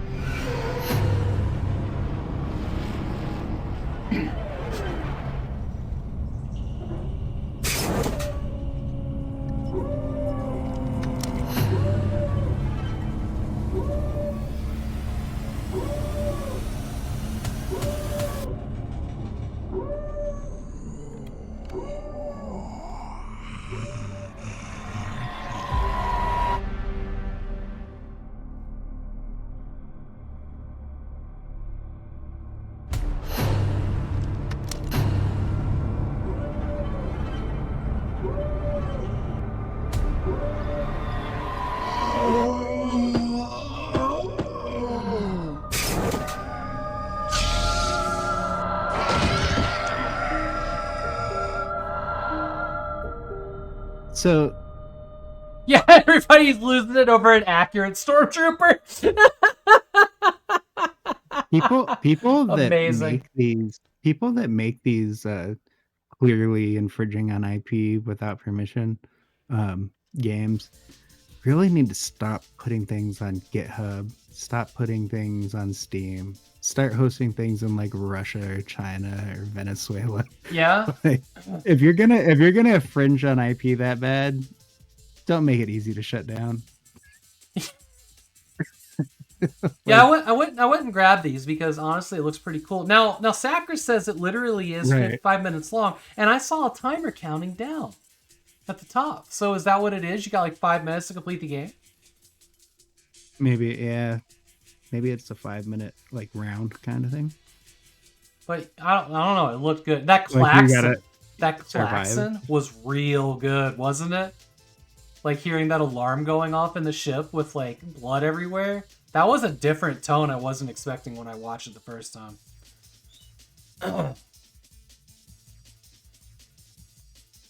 You stand in a hallway and kill them as they come out of side So it's like corridors.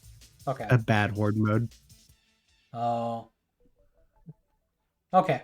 Liam over here at Gaming on Linux was sent an email that said, the email in his inbox said, make your friends catch IBS. So he had to figure out what this game was. This is Athenian Rhapsody.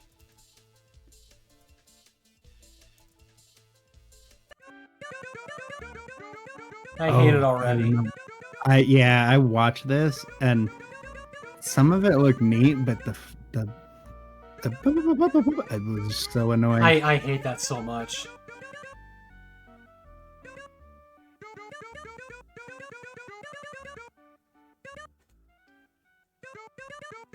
Oh, it's so bad. They're like tying the animation to every keystroke.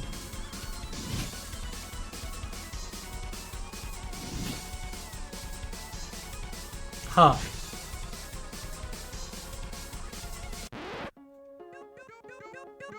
Ah, fucking gross.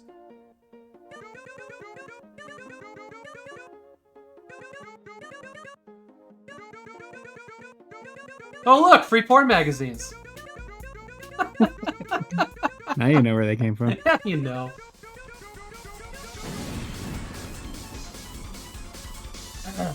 Alright. I can tell you right now I'm never playing that. What's next? Yeah, that dialogue stuff was super annoying.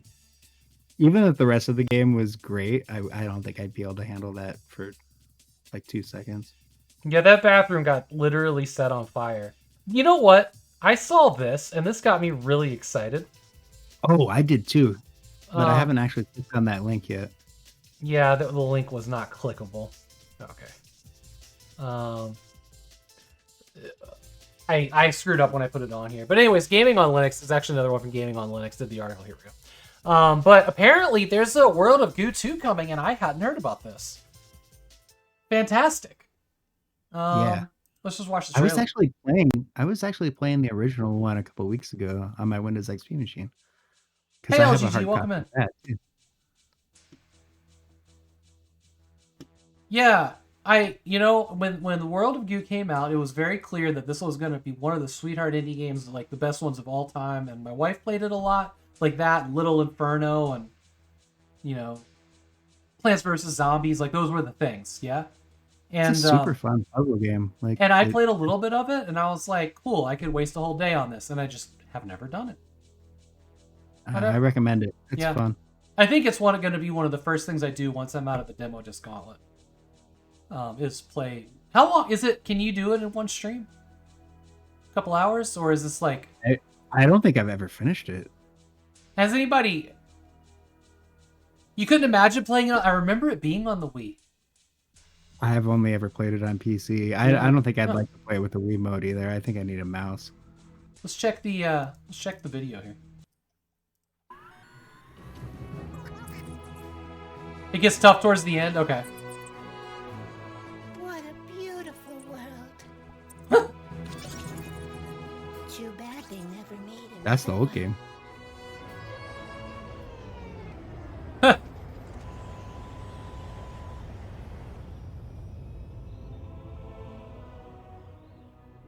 I think I did play the demo on the Wii. I remember specifically the Wiimote vibrated when you connected things. I don't think I would play it on the Wii. It's way better to be more precise. I think it was digital only on the Wii, so we can't.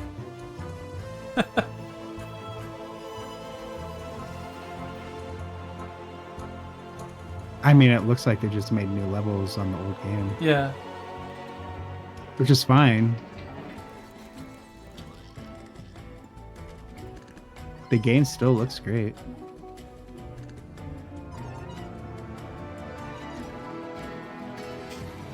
Yeah, like I said.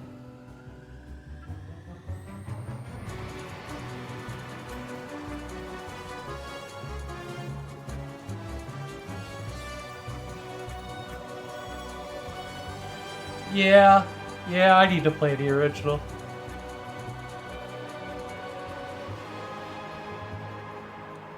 It's past time. Fluid system looks better. I mean, yeah, play it on PC. It's Yeah. I'm gonna play it on PC. That's where I own it. But somebody was talking. Dan Van Dam was talking about the Wii version. Yeah. That's cool. Well, it's been delayed, so if you're excited about it, don't be. Get excited later. Get excited later. Okay, this was kind of I don't know. It's not. Oh, okay. I guess. This is for the TV show. Yeah, it's about the TV show. So I've never watched it, and it's good. It's good. I like it. I like it a lot. However, at the end of the third season, is the last episode of Henry Cavill, and he gets replaced by Liam Hemsworth, which we have not seen his iteration of the character. There was a moment where they could have explained it within the lore why his face changed, but they chose not to do that, I guess. So that's a non-spoiler. It's just gonna be a different actor. Then just do the Doctor Who thing where he just changes every once in a while. Well, I mean, he's only gonna change once since Hemsworth is in only 2 seasons and they're shutting it down. No, there was this is not really a spoiler, but there is a thing where Geralt's sick and they use magic to heal him, and I'm like, oh, this is how they're gonna change his face into Hemsworth, but that's not what they do, and I'm just still mad about it. It's not really a spoiler. It just happened. But apparently they're adapting the last 2 books or something. Be cool. I really like this show, so I'm excited to see more of it. Yeah, it was a stupid missed opportunity. I'm actually mad about it. It's something I always wanted to watch, but then Netflix recently raised their prices again, and I canceled Netflix. I was like, I'm done. All right. Our Netflix is actually included with our cell phone, so we get it for free. Yeah, so we're good on Netflix. It's just part of our cell phone plan. Cell phone service. T-Mobile. See, I'm pretty sure I can get it for free from T-Mobile. I use T-Mobile also. Yeah, yeah. But Seriously, look it up. I bet you already have it. You just have to link the account. Yeah, I used to pay for the full premium where I could stream on like 4 devices and have all the 4K and everything. And I had my account back since, when you could get the disc mailed to you. Yeah. Like I still have my my Wii Netflix disc when they first started doing internet streaming, and my PlayStation 3 internet disc when they first started doing that. But then they raised the price again and again and again. I'm just, you know what? I'm done. Quit raising the price on me. I've been your customer for how many years, and you just keep raising the price? Yeah. Yeah.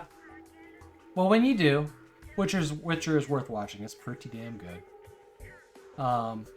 And I'm actually kind of sad that they're going to end it after 5 seasons because I feel like it hasn't gone far enough. So I don't want to feel like they're having to rush a bunch of stuff to get to the end, but I don't know. This is also unfamiliar territory with The Witcher. Like, the games kind of talk about the events of the books, but they take place after all the official novels. So like the TV show is not about what the games are about. It's before that. And they're all very loose from each other. So it's kind of hard to tie all the things together, but it's a good show. I thought they were going to do a lot more because they started doing spin-offs with it. They did that one spin-off with the girl from Crouching Tiger, Hidden Dragon. I mean, that's another problem with Netflix though. Do you think they're gonna support anything for very long? Because they don't. They don't. No. They'll cancel something right after a huge cliffhanger season finale, and they're like, nah, we just not coming Fucking back. Terra Nova. I'm still mad about Terra Nova. You remember that one? I haven't seen that one. Terra Nova is the one where they went back in time and were living with the dinosaurs and shit, and they just had this big old fucking cliffhanger at the end where someone went back to the future times where things were all bad. It's just I don't know, man. They were trying to raise a family in the prehistoric era. They just got shit canned. Fucking loved that show.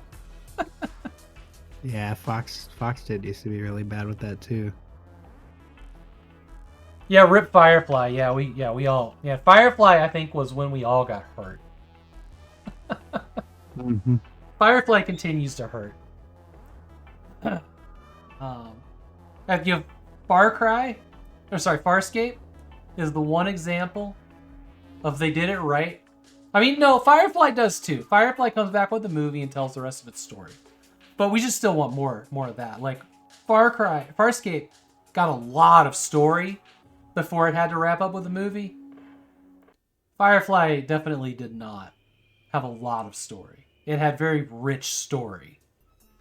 Well, Firefly was more episodic. They didn't have so much of the, besides the castaways on the ship, they didn't have an overreaching story really. Every episode was Star Trek, you know what I mean? It was, but it also was only 13 episodes and never really got the time to revisit anything in a previous episode.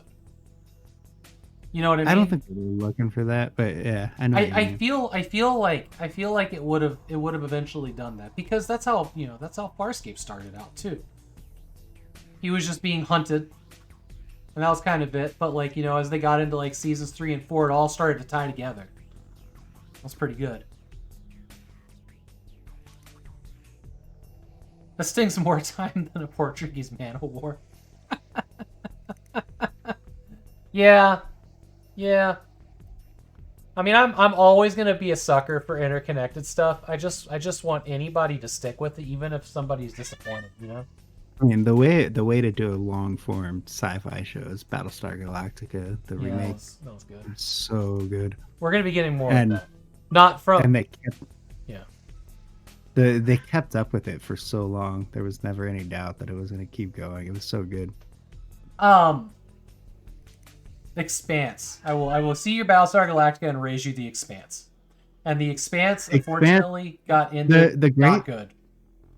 And that sucks because I don't know if you've ever read the books, but there's tons of great books and there's tons of short story books too. Yeah, I have that gotten they could have halfway through done the audiobook. so much with. Yeah, I read a ton of them back in the day before the show came out, and I was so happy when the show came out, and then when it died, I'm like, God damn it. Yeah, we're about to hit ads here in a couple seconds. So we'll be back. We got more. Actually, I'm going to go ahead and punch him now. We will return.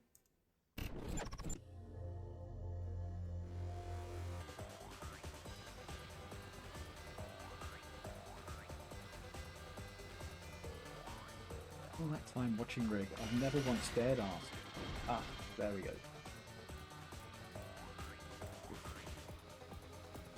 I've never once dared ask, what's with the hat?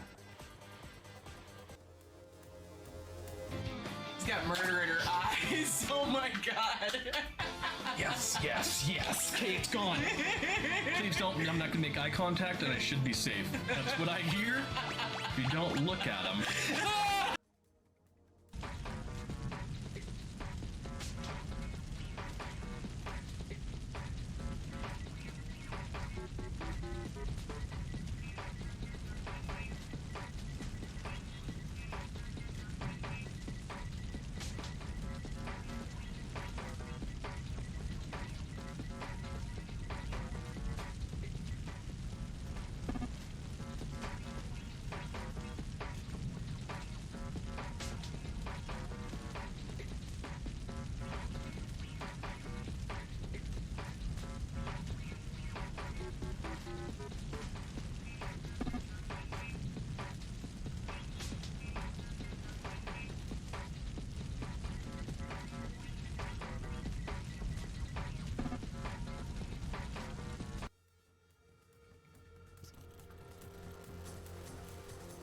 This is normal.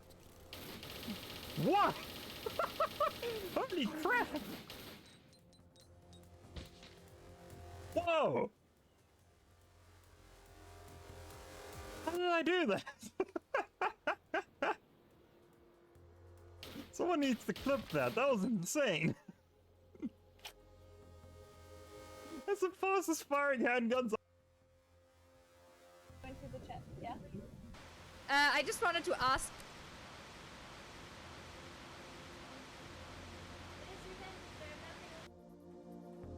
Start, and then like to start with the full health, and then we had to like kill an enemy and save the game, kill an enemy and save the game. If you got hit, we had to reload, because the final part, if you didn't have 100% health, you could not do it. It was like, I had someone in chats suggest as a troll, oh, time to restart the level to get there with full health. Yeah, that's what we had to do. The freaking final. Oh no! Oh fuck. That was this. I got a score? Oh, dicks.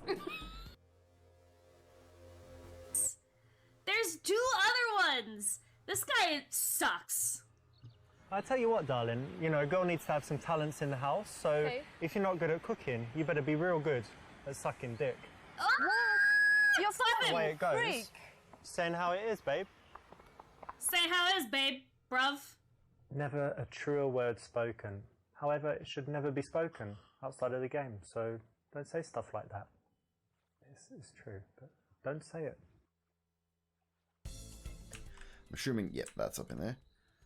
Juggling, easy as 1, 2, mouse button. Like, oh yes. Oh crap! No, pick. Oh shit! No! Oh shit! I fucked up. I fucked up. Get the fucking fuel. Trying to enjoy me some ice cream and slaying bad guys. The ice cream makes things better though. Like so interested in aviation, since like frickin' his whole life it seems like.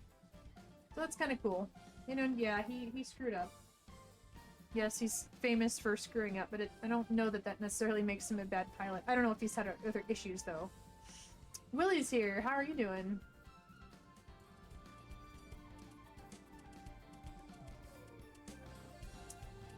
You know that.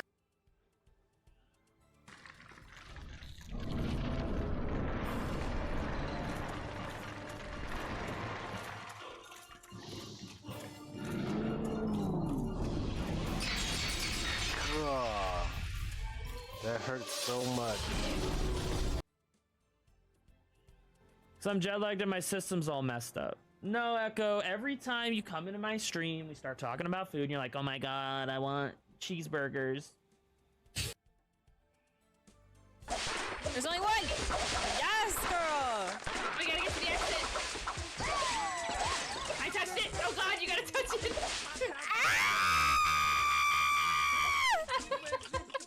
We're good. You did it, it's good. Casually falling.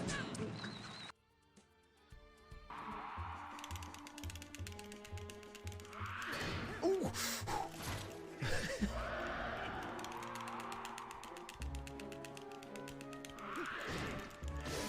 Oh, that was sick, y'all. That was good.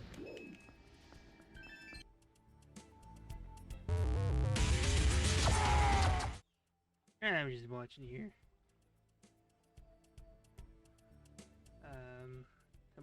Somebody managed to do this in like 2 minutes. And it really doesn't seem that difficult.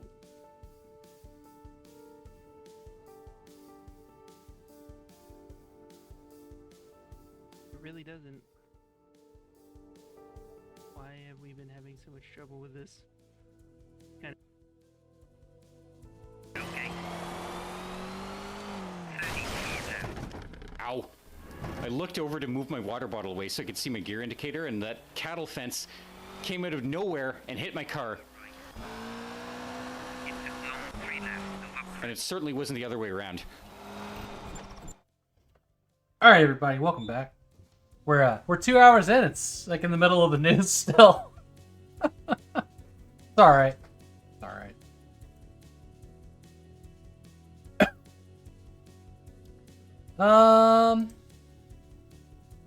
Shit.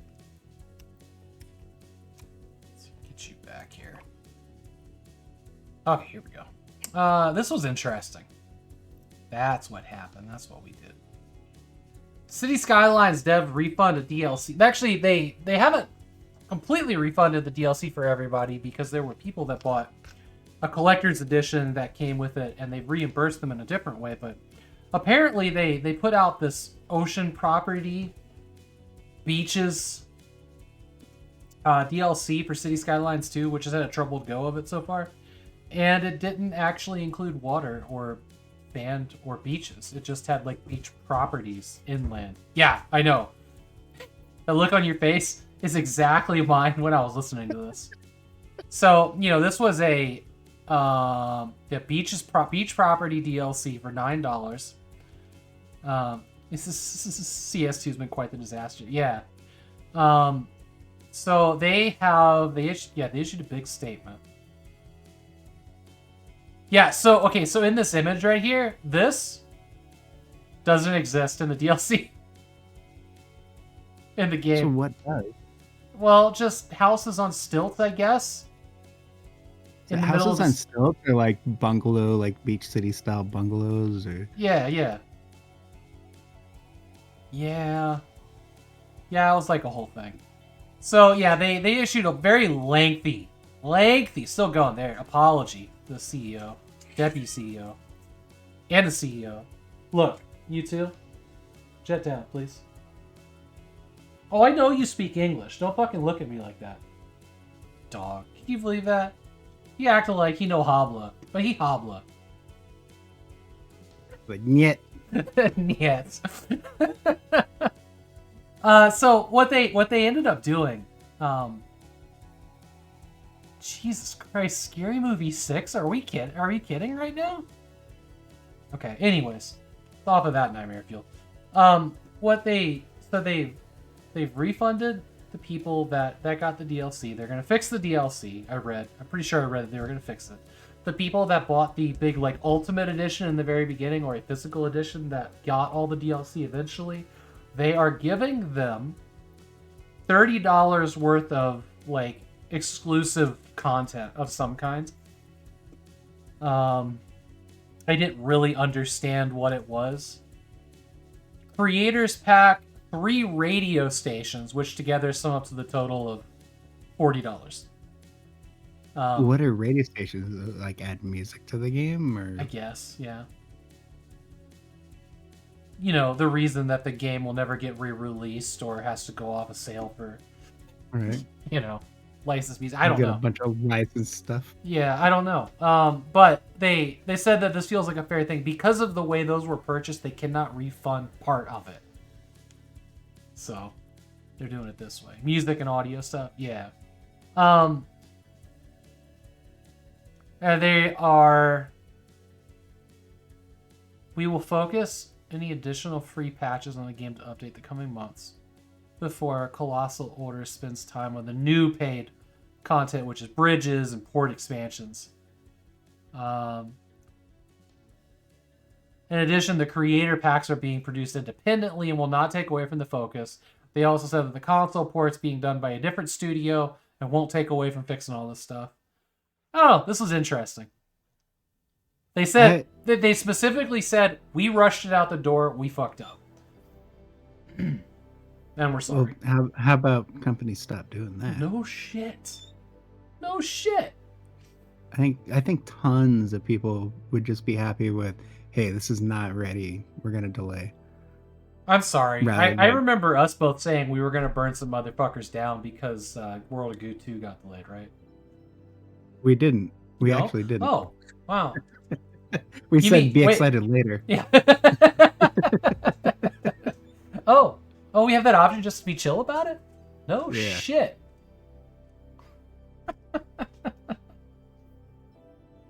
Yeah. You know, that's the lesson to be learned there. Like, if it's not ready, don't ship. I knew I had a friend named Matt Lilla. Not spelled the same way, but I'm looking at this Mattia Lilza, and I'm just like, that is so weirdly familiar.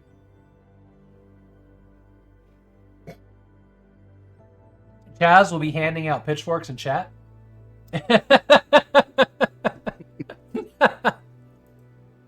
But good on them for fixing it. I think my dog came in here and farted on me. He needs to go do that elsewhere. You left the door cracked. You can get out of there. Cracked is what it is in here. Okay, these were why? Because these are the ones. Yeah. I added. Yeah. Let me.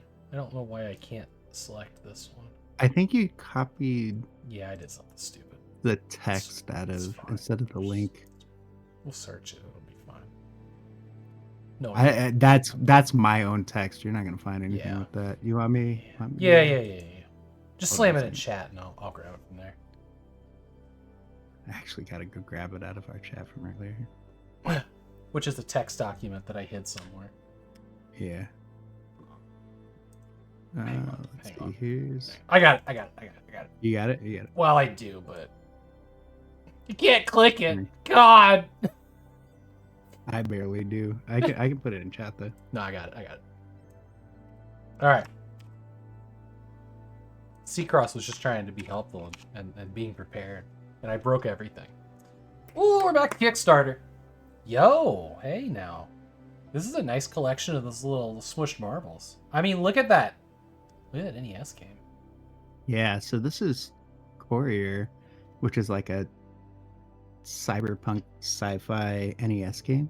Ah, so this has already been funded. It's done and over, huh? Okay. Yeah, it's funded, but I think you can still, because it's done by a publisher, you can still buy cartridges of it. You're not going to get that fancy green one. Oh, that sucks. That one's limited. Yeah, which I ordered the limited one. Ah, son of a mother. I got the trailer up, but volume's low, allegedly. Yeah, it is. I want to see gameplay. I'm skipping all this. Come on now. Virus. Okay. This looks like my kind of game. Yeah, it looks super Yo. cool. It'll also have like a digital release if you just want to ROM and play it on an emulator. And I think they'll probably put it on Steam too.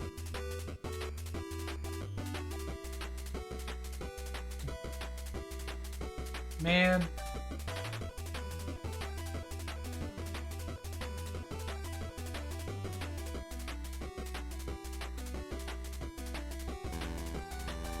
Oh, that was cool. Shoot that rat.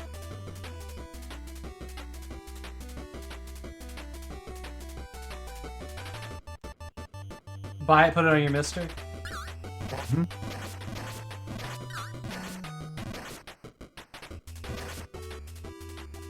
This looks really hard suddenly.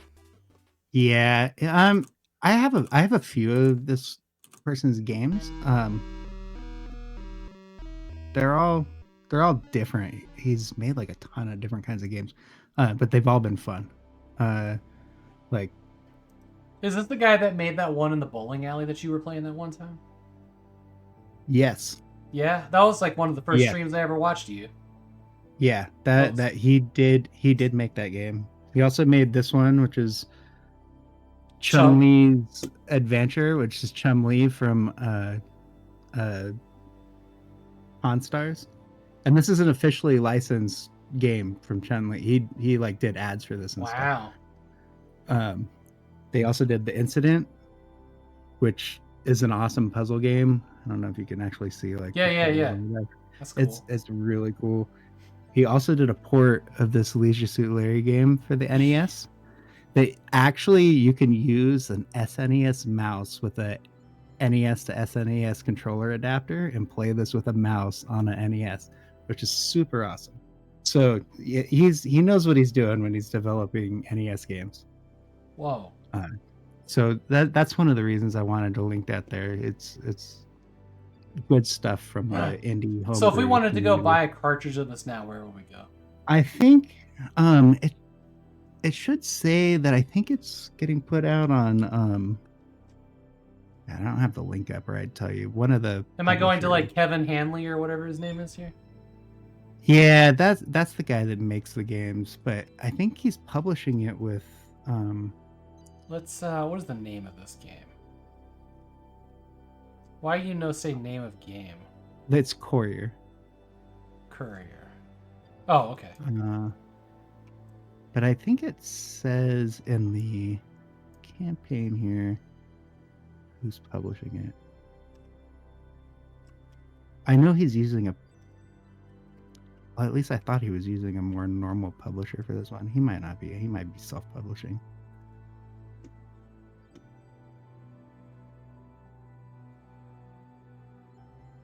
But he'll definitely be selling ROMs of it. He sells ROMs of all his games. If you can't find the physical.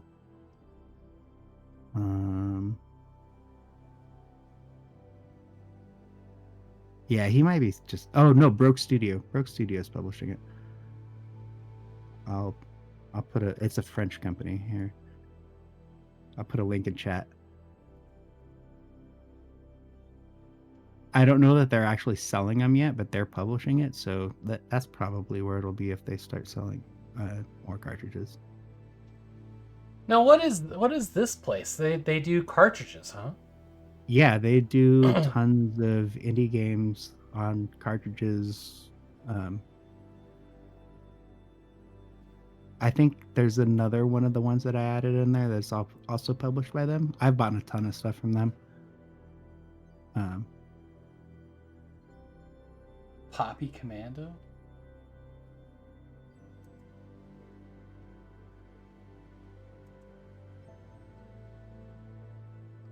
What is this? 50. It's in euros. So. This looks cool. Argus Revolution? It's kind of cool. Yeah, it does look cool. That's on Genesis or Master System or something. Yeah. Yeah, Mega Drive, Genesis. Okay, cool. Huh. Yeah, bookmark that page if you want to buy any games for your Genesis. Oh shit.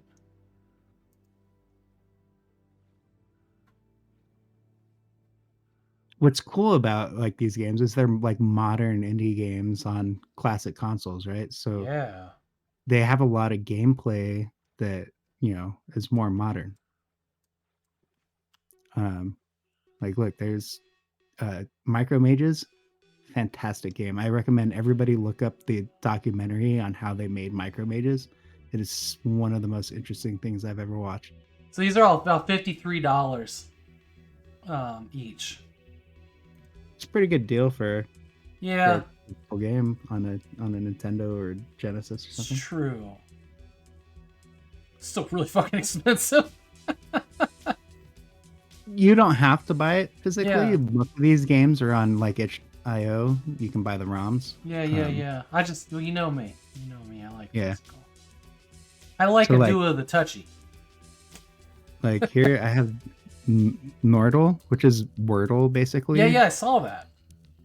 It's Wordle for the NES, but I have the Famicom version because the Famicom version supports the Famicom keyboard, so you can play Wordle on the Famicom with the keyboard. And in fact, I wasn't sure that they were going to release it on the Famicom until I hit the guy up on Twitter and was like, "You better release it on the Famicom so I can use the keyboard." And then they finally confirmed they would.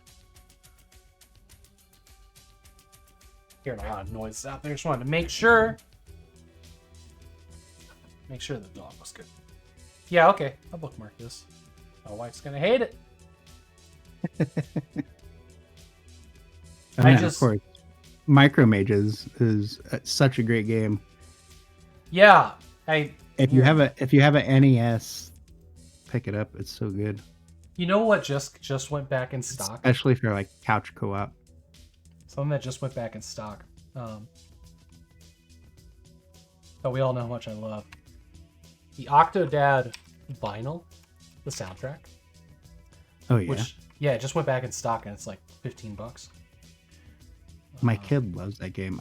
I've only barely played it. So this vinyl is only 2 songs, 1 song on each side. It's 45, but you gotta see this. You gotta see how fucking cute this is. Oh, that's awesome. So you roll the face out of the suit. I'm sad that they don't have it. They don't have it here, but like, no, it's just 2 songs. Scarlet's theme and the theme to Octodad. But like, get that for my kid. It's so fucking adorable, man. But yeah, this is Discogs, but it's here it is. This is it. Over on the Yeetie. But look at that. Fucking look at that. I love that. That link down in chat. Yeah. I grabbed this. It should be here in the near future. That makes your heart happy. You know what they used to have that's gone now? That I didn't know. They had a cardigan. They sold his cardigan. Oh, really? Yeah. Did it have multiple arms holes? How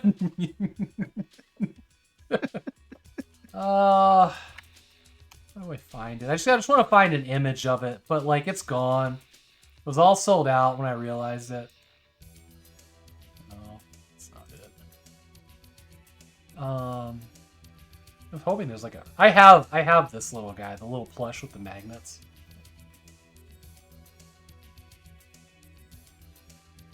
But yeah, that record's been out of stock for a long time, and nobody's been putting them on eBay. So the 7-inch comes with the digital soundtrack also. Yes, it does. Because I'm buying it right now. Oh, here it is. This is it. Cool. Yeah, look at this. It's really cool, but could you imagine if it had like 2 extra arms? With Well, hands that was the whole thing. He put both of his arms in the one hole.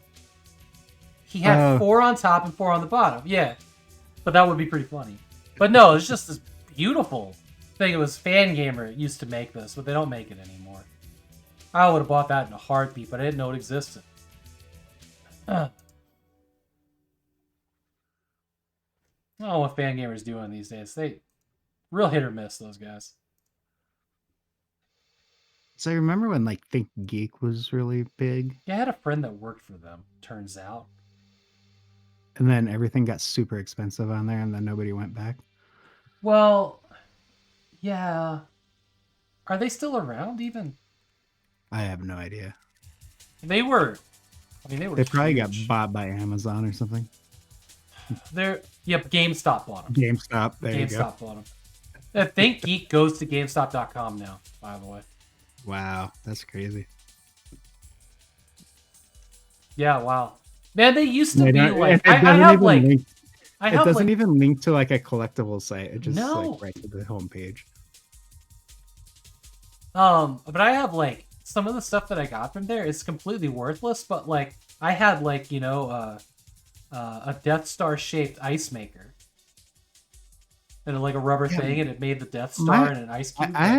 I know I have a few things from them. I've never bought anything from them personally, but my wife got me a couple things as like gifts. Yeah.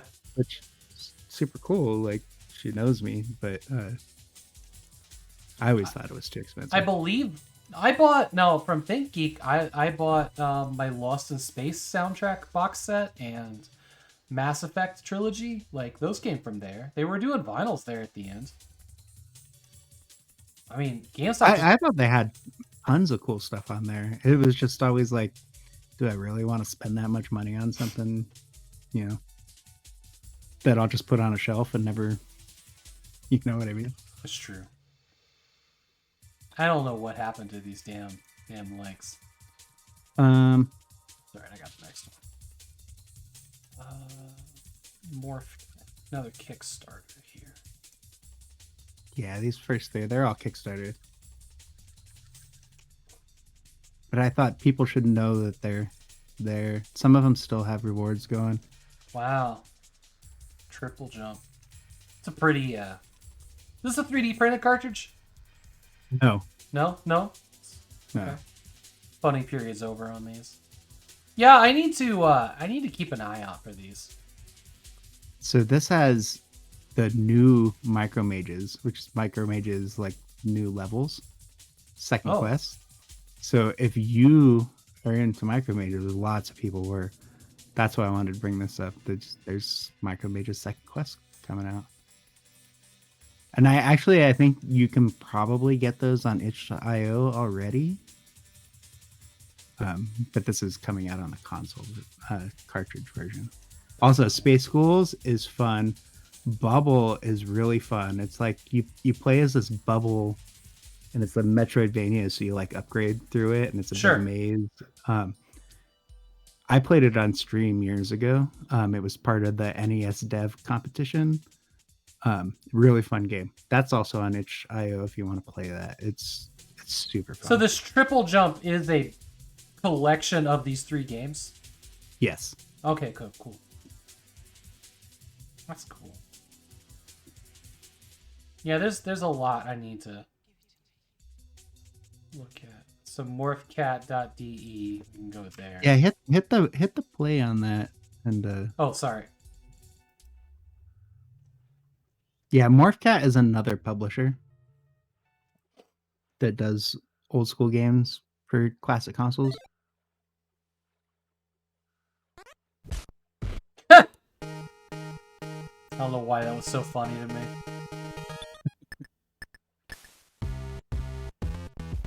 Oh yeah, I played Space Skulls on stream too. It was really fun.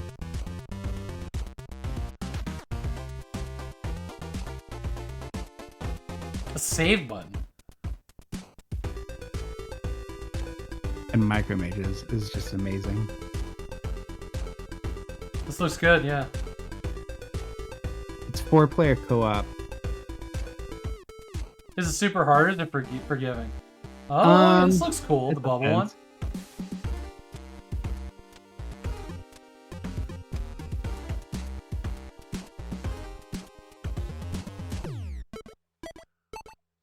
Cool.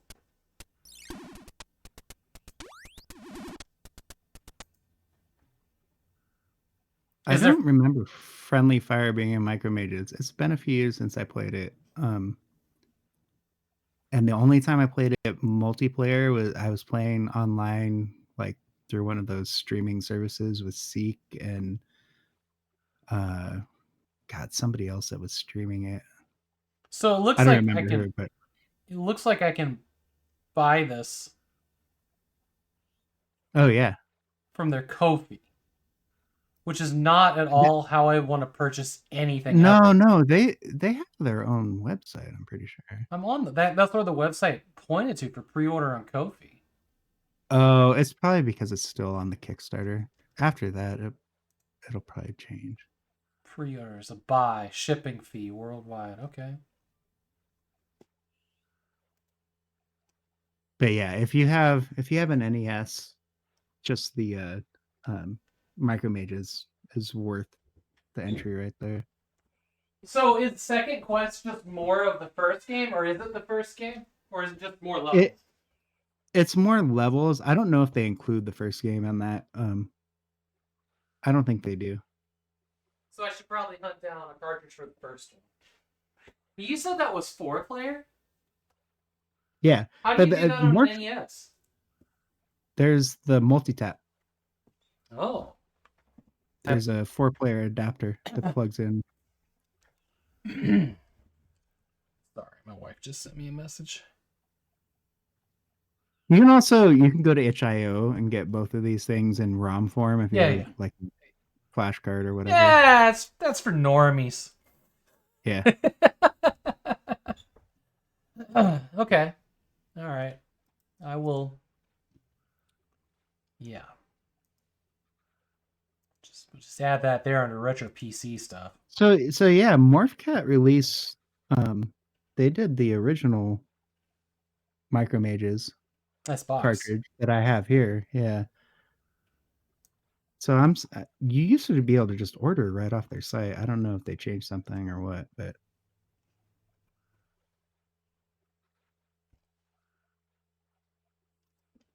We already went there. Let's check in on Pretendo. I think you wanted to talk about this. Yeah. We covered this a couple weeks ago when it was in the news, but have you used it? I have not used it. Okay. I have my Wii U and my 3DS sitting back there, and I want to use it. I just wanted to bring it up because, I mean, it's awesome. They have a bunch of things working already, and even the things that aren't completely working are somewhat working. Yeah. And it reminds me of the Xbox Live replacement that just recently was released, and we were talking about that earlier about people like these communities coming together and building their own servers for all these online systems that keep dying.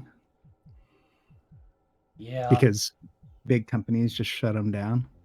Hopefully this one lasts. This is another thing like we were talking about earlier with the Star Wars game. Yeah. Do you think Nintendo's going to let this slide? They haven't taken action yet. They're real quick on this stuff, you know? They're not always quick. No?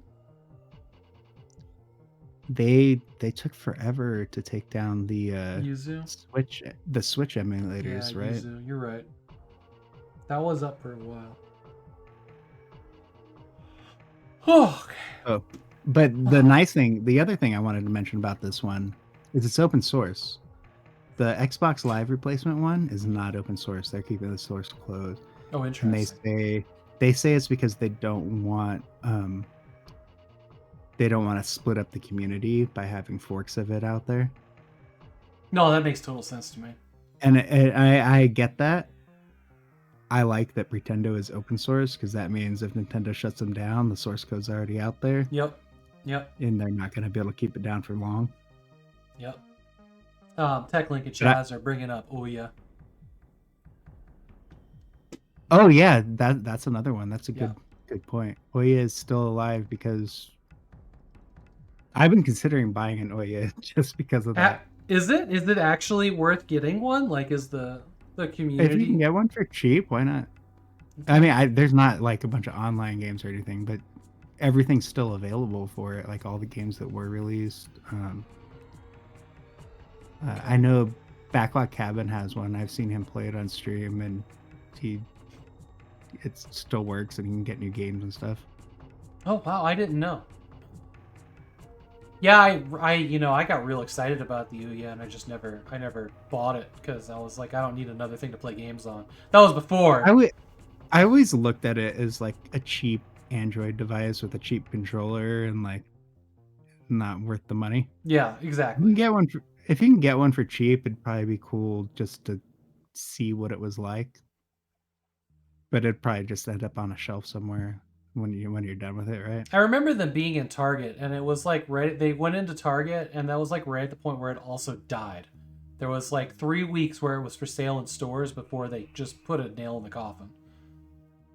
Yeah, it didn't. It did not last very long once it started being sold, Yeah. which is really a shame. It just was Like, underpowered, you know? It was super underpowered. It was, you know, when you look at like consoles that come out, they make so much money off the licensing of the games that they lose money on the hardware. Yeah. That's why the Steam Sure. Deck's so fucking cheap. Yeah. Yeah, the Ouya is gonna be expensive because they weren't following that model. Yeah. You can't. Atari if VCS you- also. Right, same thing. You're gonna have to have an underpowered system that nobody's gonna want to even develop for because it's too underpowered. Even the modern consoles are slightly underpowered, right? But at least it's one platform to focus on. Well, don't forget that consoles being underpowered is what holds PC back. Yeah, that and the price of video cards. Well, yeah, I mean... If video cards weren't so damn expensive, the PC... Well, no, I meant... Sorry. They don't hold PC back. They hold back games on PC. Right. We've seen that every life cycle. It happens, like... I'm not sure exactly when it happens, but like mid to late life cycle. Like we saw it in the PlayStation 2 era. We saw it in the Xbox 360 era. Like the PC just starts to get like shitty ports out of nowhere. It's been great for my son using my old 1080, and he can still happily play games because nothing's pushing it that hard. Man, 1080s are you know what? Probably like in the grand scheme of things, I think the GTX 1080 was probably the best video card bang for your buck you could ever get. Oh yeah, it wasn't super expensive. No, and it still plays going. things. Like it's Yeah. the actual like life cycle of what you can play on a 1080 is better than any GPU I've ever seen. You want to play stuff from 2001, you're good. You want to play stuff from 2023, it'll work. You know, like it's always there. And it didn't have especially from EVGA, it didn't have the shortcomings of like the 780 or that fucking 580 that you had to like change the voltage and fan speeds to keep from blue screening. Like, especially the EVGA one, but the EVGA 1080, like, I've never even heard anybody complain of one dying. I'll be honest. I'm sure they have, but like So back in the day at work, we needed cheap. I work for a nonprofit. We needed cheap video editing machines, and my boss was looking at these Dell workstations and then putting these workstation and video cards in, and I was like, no, just go to Micro Center, get an i7, get a good amount of RAM, and a GTX 1080. Those things are still running. We're still editing video on them. Oh yeah, no. My 1080 right now is actually sitting in my old gaming machine, where that is my media server. Like it's not getting used for anything but video out. Yeah. As a matter of fact, I could probably just unplug it and take that straight out of the motherboard and just let it sit in a box. But like, you know, it's a workhorse of a GPU. Like I love that thing so much. Yeah, it was a good product, and the price wasn't bad. You know, even the 2080, the price wasn't bad. After that, Nvidia like lost their mind with prices. Yeah. It took me forever looking for a 3080 that I finally settled on Big D's old 3070, because he finally scored a 3080. But now I've got a 4080. That wasn't hard to get a hold of, but it was like $1,600. It was bullshit. Yeah, that's way too much. I know. Like, I know. The computer that I'm on right now that I'm talking to you through, I have a 2080, and which works perfectly fine. It's a great card. And then during the pandemic, I was like, I need a separate computer to play Yeah. games on while I'm streaming. And I was looking for a 30 card to build a computer. Couldn't find one that was worth it. I ended up buying a laptop with a 3070, and it's been great too. Awesome. But it way cheaper than buying a 3070 card. My hope is that the 4080 is like my card for like the next 4 or 5 years. It feels stable. It plays things amazing. I think that one will be good for a while because we're starting to get into like the end of the console life cycle. So I think that the demands of games are going to start stagnating a bit until the next consoles come out. So I feel like this 4080 I have will be good until, you know, PS6 or whatever's out. You know what I mean? Yeah. I haven't been struggling with the 2080 at all, so I'm not worried about anything for a while. And to be fair, I'm still only running 1080 resolution. I haven't gone really? I haven't gone 4K anywhere. Still. I just run 1440p, like 2560 by that's an 1440. upgrade I do want to make though. Is 1440p. It's well worth it. 4K is not worth it. No, and I'm still seeing performance is way lower than I want it to be for 4K. But yeah, 2K monitor, that's going to be my next upgrade. I need to figure out what a good one is and buy it. I need more screen real estate in here. Like, sometimes I walk into this room and it just kind of, it's jarring to me.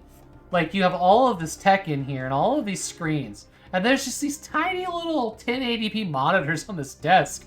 And it just feels silly when I look at anybody else's workstations that have, like, these giant, like, you know, panoramic fucking ultra wide and whatnot, and I'm just like, I need to upgrade it out of 1080. I definitely don't need ultra wide. No, I don't either. 1440p, and like Saka was saying, high refresh rate. Yeah, the refresh rate is the thing I need. But still, the thing is like when you stream, you can't take advantage of high refresh rate fucking ever. It sucks. That's true. Because you have to be like 60 FPS, or they're gonna get tearing or smearing or God knows what. Yeah, it's a nightmare. But if you're playing by yourself, Yeah, when have I gotten to do that? Not in 4 years, man. Thunder is right. 27-inch 1440p sweet spot. You want to send Tonda? Do you want to PM me with what you have so I can start doing some research on this? I would appreciate that. Something somebody vouches for rather than just, you know, random whatever. I do have a 1440p wide, not ultra wide, a curved screen, which I never thought I would like, but I got it because it was like on sale and it was kind of cheap, and I just needed another monitor to when I was playing something off to the side over here. Mm-hmm. The curved screen is really nice. I really like it to play games. Yeah, so the thing is desk real estate, because I'm a multi-monitor user, and when you start getting into those like ultra-wide curved screens, this is not an ultra-wide. It's just normal. Sorry, whenever I see a curved screen, it is like super wide and whatnot. It's actually skinnier because it's curved. You know what I mean? Look. Probably right. The man's probably right. But yeah, maybe that's what I need to do. I don't know. It feels weird. Like there's some kind of like symmetry. I wouldn't want to like. I do Linux for work. I wouldn't want to sit on a terminal and type into a curved screen. Yeah. Okay. But playing games into a curved screen is really nice. I like it a lot. Yeah, because you've seen my setup. It's essentially, you know, it's angles. Yeah. I just don't know how I would get those angles incorporated with something else that already had it. I don't know. I'd be willing to try it, for sure. The other thing that I saw on curved monitors that I wasn't liking was they had, like, horrible light glare. Not light glare, but, like, bleed through from the backlights. Black backlight glare. I forget what it's called. Yeah. That's just a thing. Lots of cheap monitors. Yeah. And like the old Asus monitors I have, they don't do that. You know? Yeah. It'd be real hard to... That's true, because I use a really nice Asus monitor as like my main screen right here. Yeah. And the picture on this is way better than my curved monitor that I have over here. Yeah, my main Asus monitor is 144 hertz refresh. It's got good blacks. Good blacks. And I went and bought a 4K monitor from Costco and I brought it home, and like I couldn't see half the game on it. Like it just looked like shit. I was trying to play. That monitor right there that's just playing random video game commercials right now, that's a 4K monitor, and it's an ACS, and it looks really good. But really, that monitor is designed because that's an egg chair with a bunch of speakers inside of it, and you can turn that monitor around that's and cool. sit in there Cute. and watch a movie in there. That's cute. Yeah, no, I think it was LGs, like the Costco branded LGs that they had. You know, the Kirkland original monitors. No, I'm just kidding. But I brought one of them home, the 4K one, and I fucking hated it. I hated it. Took it right back. Tried the 2K one, hated it too. Brought it right back. They were so subpar to this Zeus monitor. Like they had ghosting, really bad. Like the tracing was so bad on them. They were high refresh rates. They shouldn't have had it. And like when I went to play Rise of the Tomb Raider, which was what I was playing at the time, and I was like in a cave, it was just like solid color 1 gray. There was no depth to like the black in there. And like they looked ass. They were so bad. Were you using HDR monitors without turning HDR on? Because that can be really crazy. No, they did not have HDR. They didn't have Windows HDR. is bad at HDR. Well,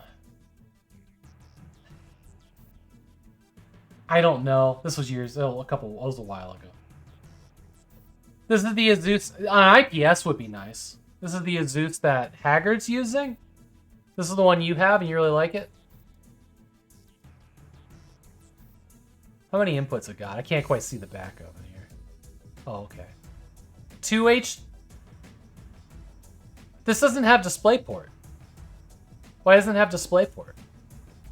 Because everybody uses HDMI anyway. Yeah, but the graphics cards don't have HDMI on them anymore. I know, because it costs them licensing money.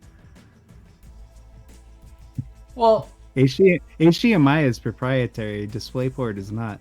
Everything should be DisplayPort, but DisplayPort doesn't do audio or Ethernet, which HDMI does. yeah, I don't need it to do audio. DisplayPort doesn't do fucking audio? I didn't know that. No, like, I honestly, every new graphics card that I bought, I've like had to like really redo how everything works around here because DisplayPort is better, and everything should use DisplayPort, because it's simpler and it's not encumbered by a bunch of patents. Yeah. No, but like, how am I supposed to hook up if I get more HDMI monitors? Like nothing. Every You know what it really is? What? It's the DRM on HDMI. That's why. Oh, the copy protection stuff? Keep you from... Oh, that HTCP. Yeah. Although you can just buy a cheap splitter on Amazon and get rid of that. Yeah. DisplayPort to HDMI adapter. Yeah, but then you lose refresh rate. No. You can buy a cheap... No. What I was talking HDMI what TechLink said about buying a DisplayPort HDMI adapter. I don't think you would lose. DisplayPort and HDMI, the signal for video, is almost exactly the same. You wouldn't lose a refresh rate or two? No. Okay. It's almost exactly the same. We should look at these games.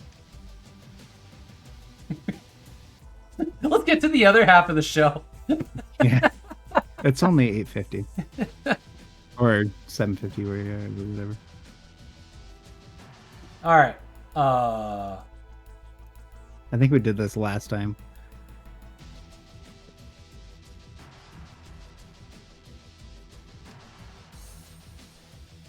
Why? This particular game is not coming up. Bad link or something. This is Hellbreath. Let's find that. Hellbreath? I'll look at it and I'll tell you if it's worth. Why? Nah, it's not coming up for me either. What happened here? This game get removed from Steam? I think this game got removed from Steam since the list got made. Makes sense. Possible so-so servers looks pretty... Yeah, it's gone. Alright, peace. Next game. Life of Thief.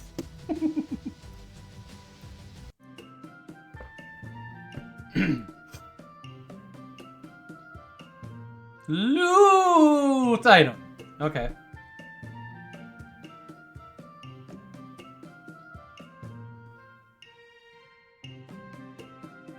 Why are we watching a video of somebody emptying a crate into a backpack? That's a great question. Because Dan Van Dam thought it would be funny to make us watch it. Is that...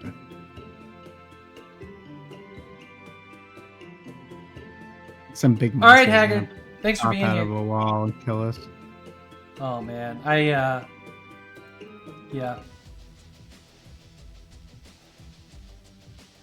Okay. $2. Next. I won't be playing that one. You won't be playing that one?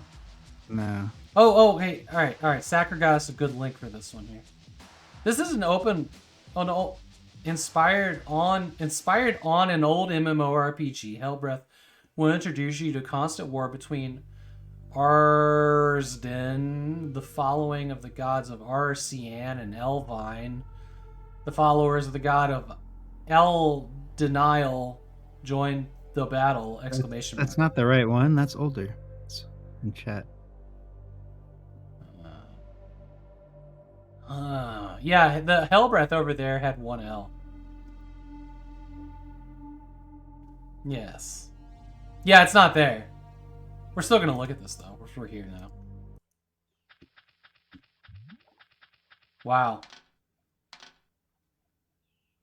Oh, he's got a kid nub. You're gonna get knocked out for nudity. Yeah, I know. Aw, poor kin nub. Oh my god, cover it! Oh, Jesus Christ, it's worse now! Stop! Now it's just highlighted.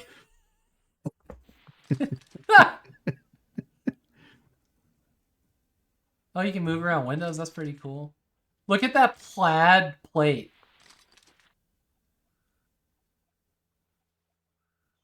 That's central focus, I know. What do game do? Show me what do game do. Oh, wait, hold on. Hold on.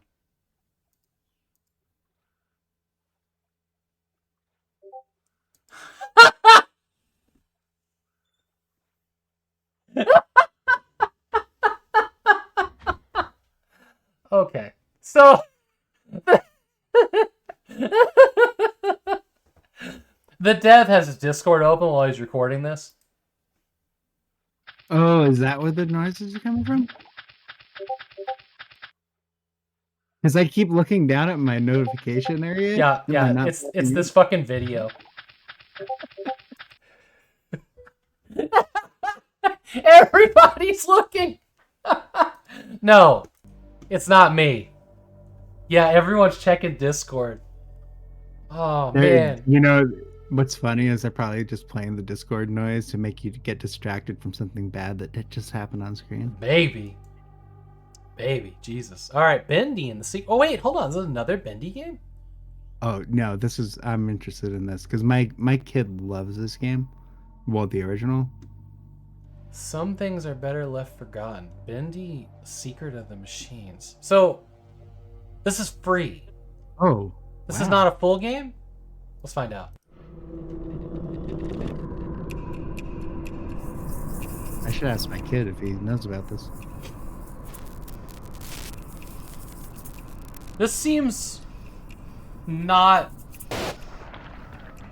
similar to the Bendy that I played.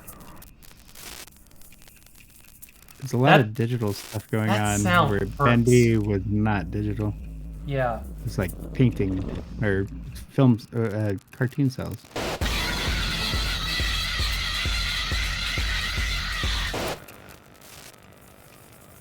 I mean, this is just like teaser video that doesn't make any sense. This is some really uncomfortable auditory experiencing.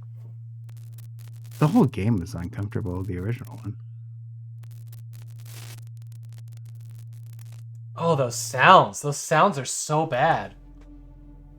Okay, well... That had no gameplay. Yeah, this is like a whole nothing But it's burger. available. You can play it right now. Get Corporation. I don't think this is related to Bendy. Bendy the Cage?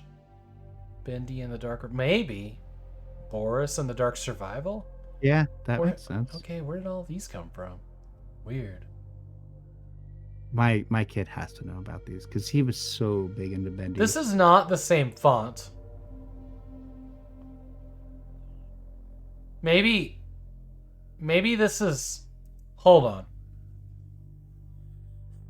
It's not made by the Bendy folks, but it's published by the Bendy folks. Now I'm wondering... So did the publishers have the right and then they just farm something out to someone else? This looks even like less effort than that. I'm wondering if this was like a pre-alpha prototype to the original Bendy that never got released, right? Like, but it doesn't really say that.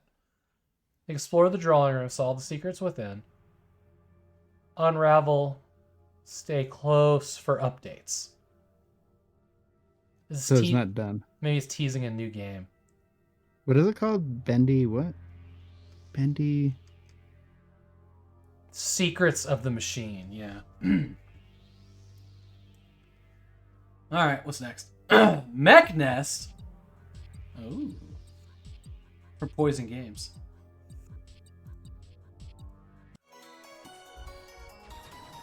Ah, yes. This that's it. This is the like a bullet hell 3D. I thought this was interesting. I don't think I'd ever want to play a bullet hell in 3D, but I could probably watch somebody else that was good at it play it. Yeah, I'd be okay with this. Feel serious, Sammy. I like it. What the shit are those guns? I will tell you what does not speak to me is this particular music and this style of game. Featuring the slowest... Well, they're doing like the shmups bullet hell like 2D shooter thing, but in 3D. Yeah. Yeah, I don't mind that. So that makes sense with like the Japanese music. I guess. A Mech Rex, that's cool.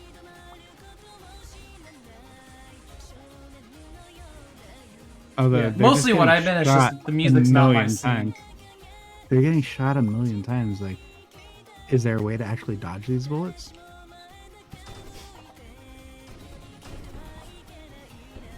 Like most bullet hells have like a pattern you can follow, and oh.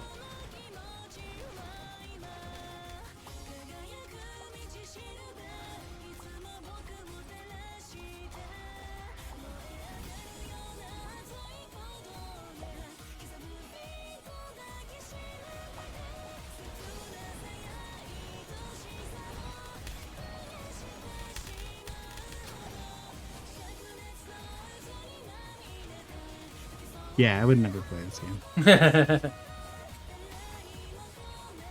I think all you have to do is jump over everything. Maybe. Mech Nest. What an inspired name that was. How much they want? $25 for that? Way No! Havok cross out. This lost key. Alright. Mash Dev. Okay. Wow. The music does feel out of place. I thought so, yeah.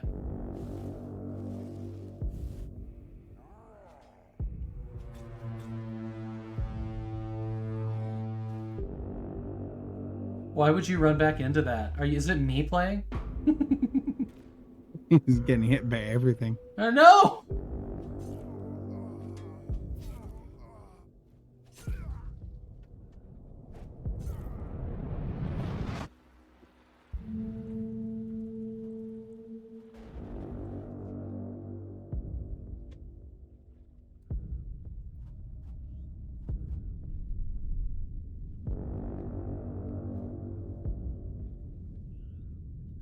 Man, you know, I see. Like, oh, God. Oh, we got ads here in about 16 seconds, but I was just gonna say, I see games like this, and Chester Man will know what I'm talking about. But I want to play Outlands again.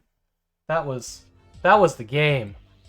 I mean, it felt to me like it was a 2D version of those FromSoft games. Yeah, Souls. Yeah. Which I've never played any of those either, so maybe I'm wrong. I'm gonna hit ads here real quick. We'll get those out of the way, and then we'll start tackling some more of these games. We'll be right back. Okay. Sounds good. But I'm gonna press this button to do it. There we go.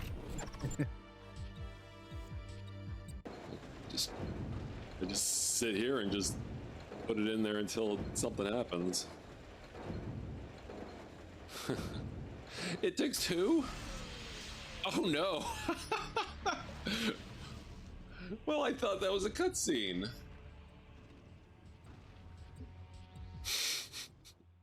That sure looked like a cutscene.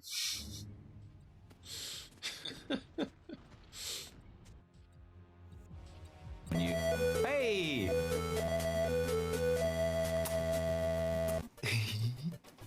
Go.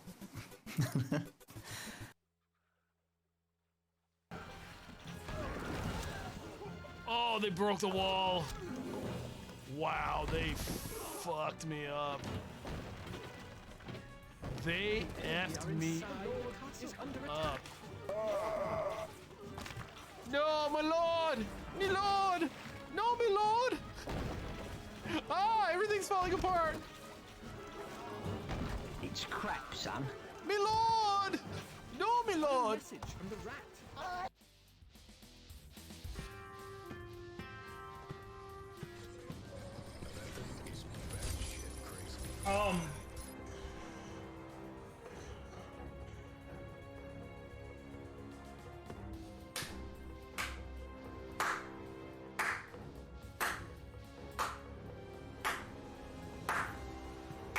I did it, Fiona. I beat the game.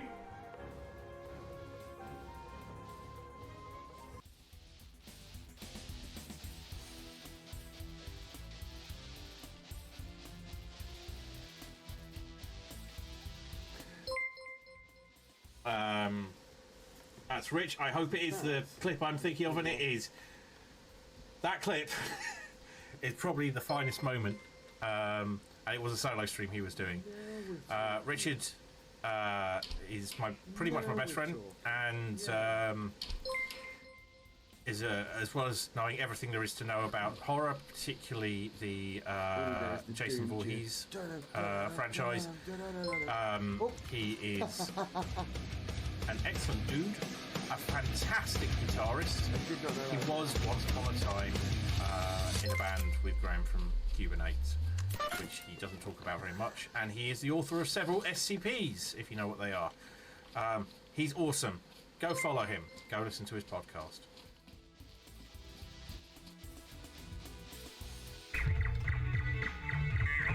Hey, I got him.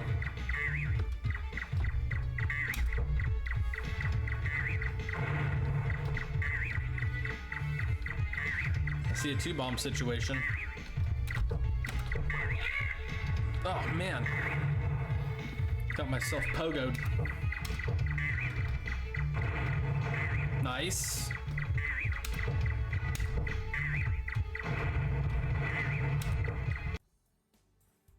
Oh! Oh, God. Oh, hang on. I found my weapon. Found my weapon. Found my weapon. No! Who was that? That was me. I fucking got out of there. Oh, man.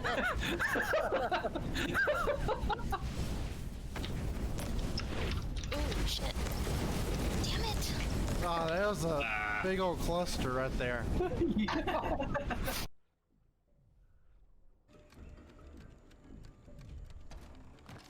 Oh, why did you do that to me, you jerk? You did that on purpose, you poopy head. Oh my goodness, you're... No wonder we want a divorce. You were awful.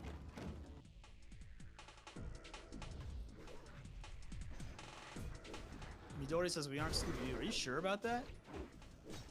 I used to really like Scrappy. That's more DPS. I would take that. I never wanted to know that about you, and I'm not sure I could ever be friends with you again. I don't blame you.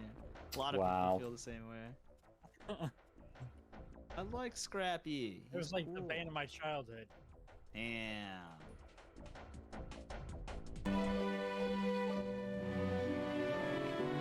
The last one. Whoa, whoa, whoa, whoa. Holy schmoly.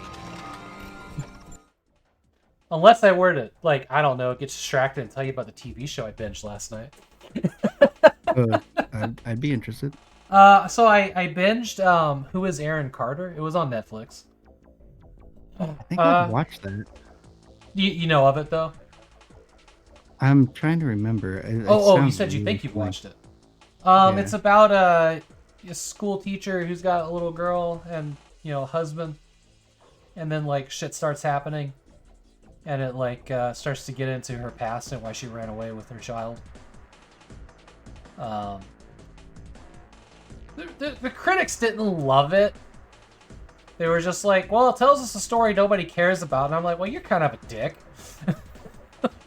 Yeah, I don't think I've actually watched it. I'm looking Yeah. at like pictures of it. I definitely I really liked heard of it. the actress, the main character. I haven't seen her in anything before, and she does a lot of like not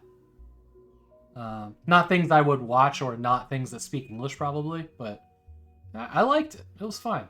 I mean, I have a very specific kind of like, you know, binge flick thing that I love, and I'll just, you know, suddenly like the mild-mannered school teacher knows kung fu, stops a robbery, and the world caves in on her, and she has to kick everybody's ass and kill everybody. Like that's my kind of movie. They're my kind of show. It's Swedish, huh? Is it Swedish? Yeah. How the fuck? Okay, so it starts, the first scene is in England, and then it goes to Barcelona, which last I checked was in Spain. Yeah. No, but the actress. Oh, she's Swedish. Okay. Yeah. She struck me as Middle Eastern, maybe Indian. Yeah, she's probably not native Swedish. Okay, She's I was gonna definitely not a white girl. Yeah, I was definitely not Swedish. Hi, buddy. Did you guys see that little star walk in the door? Did y'all know that they breed these dogs to have that star on their forehead so that you can see them in low light when they're herding stuff into the barn? Watch. Retro, you see that star on his head? That bright white thing? It stands out. You can see that in the dark. It is crazy, but yeah, they were bred like that. Kind of wild. Otherwise, he just looks like a raccoon. All right, let's get some games in. No, I liked it. I liked Aaron Carter. Not the best thing I've ever seen, but I'm glad I watched it. I was very satisfied with the story. Genuinely fascinating? Yeah. Yeah, I haven't seen it. It looks interesting. Yeah. No, like I said, it's a very specific style of TV show. It is not the best of them, but I had no issues when I was done with it. Like, I liked it. Kind of wish I'd have watched it with my wife. Might watch it again one day. Hits Hack Model Club, Floating Origin Interactive, and Curved Games. Okay. Color Me Model Glued. Oh! Okay. Is this multiplayer? RC cars, planes, and boats. But multiplayer? Battle. With friends It's or fun. enemies! Nice. Okay. So this is... could be a fun Sunday morning arena Yes. shooter. This is like... Which this we, is we battle. haven't done in a long time, by the No, way. yeah, it's We need to do that again. Sunday's like my only day off. I know. Man. The Saturdays are such hell right now. So Sunday mornings, we've been going on hikes. Going to Right. like waterfalls and up trails and stuff. And I I don't mean, want it doesn't have to be Sunday morning. Yeah, but what else could it be? I don't know. Saturday she's got Sims. Everything else is a weekday. I'm just saying, someday, No, I agree. like maybe once a month or once every 2 months or something, we should. Yeah, all of those like once a month have become Quadland. Yeah, that's true. That's true. Things morphed into other things. Jesus, they want $20 for this? I have expected to if see you're- in-app purchases. If you're into RC stuff, I could Yeah. see paying $20 for it. If you're not, then yeah, I'd be like, no. I'm surprised there's not in-app purchases. Like licensed models, that shit would be cool. Okay. Are there players? Wait, what did I just see about servers?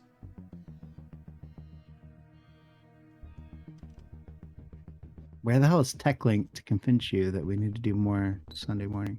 Yeah, I know TechLink would be down.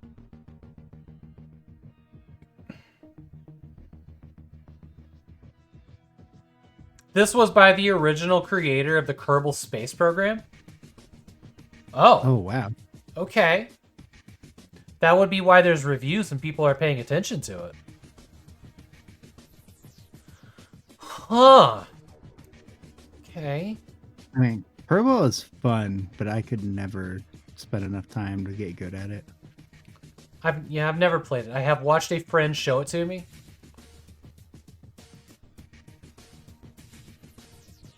August was the 1.0 release. This is not an early... Oh, no, it is an early access. Okay. I think it's just like Balsa Wood Plains originally. Interesting. It's on my wish list. So these are licensed models.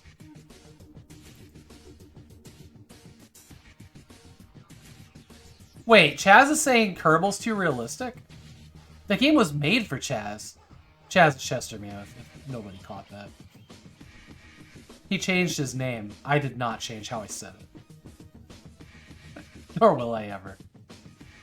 Oh, you loved Kerbal. Oh, Sacker loved Kerbal. They're both the same color. Kerbal was fun, but yeah, for me personally, I like more arcadey games just because I don't have the time to get into like hardcore shit. It's just too much for me. Yeah. I got a family and a full-time job, and anytime anything's super, like you got to get into it and learn a bunch of stuff, that's just way too much for me. I don't have those things, and I still don't have time, so good luck. I have a wife who's never here. But I'm a streamer.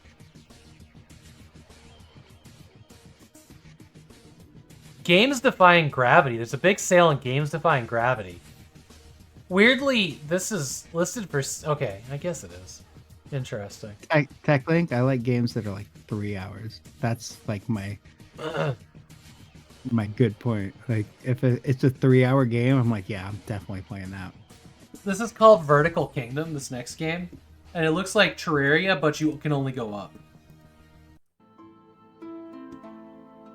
Oh, that's pretty.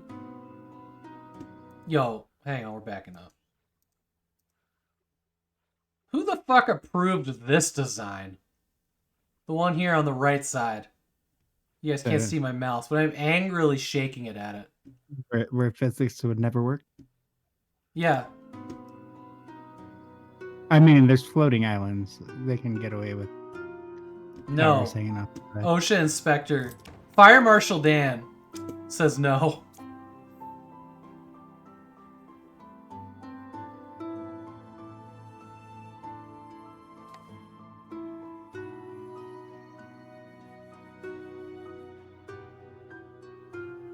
You played it during Next Fest?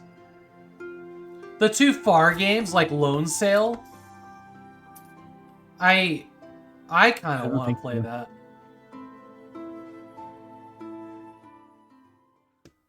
I kind of want to play. Do you know those, Cross? I don't know what those are. Yeah, let's take a detour. FAR Lone Sail. It's coming up on the 1 hour stream. Overwhelmingly positive, this.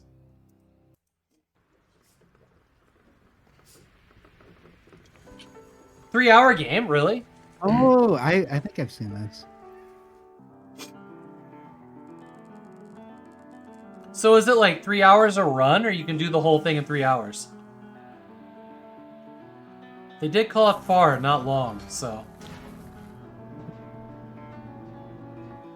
Yeah, this looks cool. I'd play this.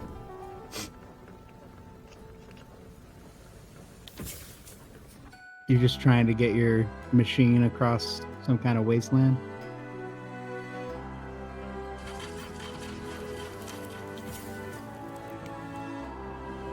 Oh god, this looks like a better version of Barrow Trauma. Tried to play Barrow Trauma. Yeah. I hated it. Which one is that? Barrow Trauma was like the one on the submarine. No, sales. That's what I was looking for. I want to put that on my list. Oh, that was called Far Lone Sales, yeah. It kind of reminds me of Barrow Trauma, this game. I tried to do this on the 1 hour stream and bounced off of it so hard. Okay. Don't want that trailer. See this trailer. Trauma is a cooperative submarine simulator in space. It's a game of teamwork, crisis management, and survival against all odds. Yeah, I tried to get through the tutorial of this one. It just wasn't. It wasn't working for me. Ocean of Jupiter's frozen moon awaits. Welcome 15 to bucks. Europa. Yeah, totally different. I mean, there was like a little bit of like running around the ship and fixing things, which is all I got in this one. That's my only comparison. Machinarium? Oh, Machinarium's so good! That has like the best music in gaming. I'll fight people. Dream Tactics. All right, what do we got here? Did you want me to post a link for Lone Sale, or you got that? No, I got it. Sorry. Let's do the brightly colored things. Marshmallows or pillows? What do you think? Pillows. Pillows, okay. And she's riding a pillow back there, in case you didn't notice that. Huh.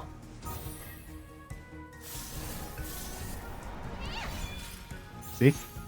What? Sophie. She's riding a pillow.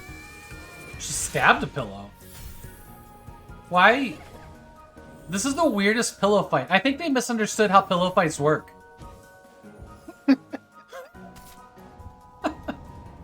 Or are they marshmallows?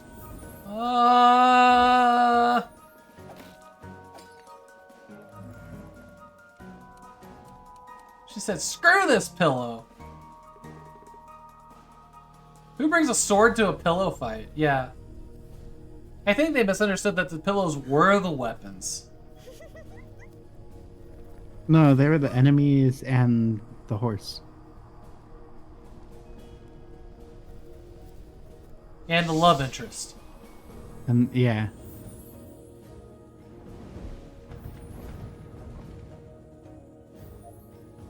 I really don't understand what this game is. I'm so like caught by the anime cartoon that like now I'm seeing gameplay and I'm like, Durr. What's going on here? Yeah, it looks like strategy RPG. Kind of, but it also seemed to indicate that it was a card game somehow.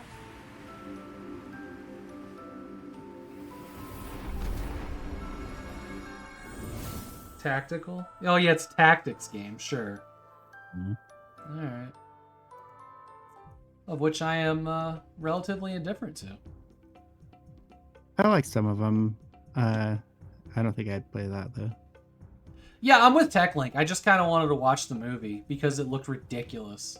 Yeah, those are pillows. I want to see what's up with the pillows. Yeah. I don't feel like this game's And going to give you a satisfying Why answer. are they fighting all the pillows, but Sophie's riding one of the pillows? Yeah. Oh, I don't know what this is, but it dumped us right into a negative review. 9 realms. Let's rock. The fate of the 9 realms That's pretty. revolves around the dual nature of a god and a stone that alters the fabric of time. That Come on. All right, let's blow some heads off.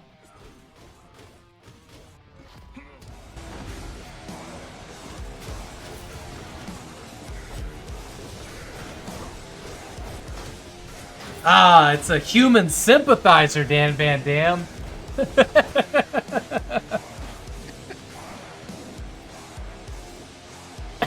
This looks like it could be fun.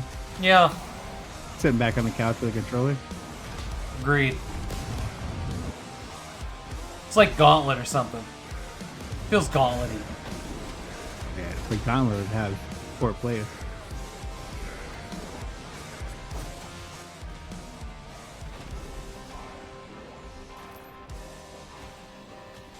The moves look good.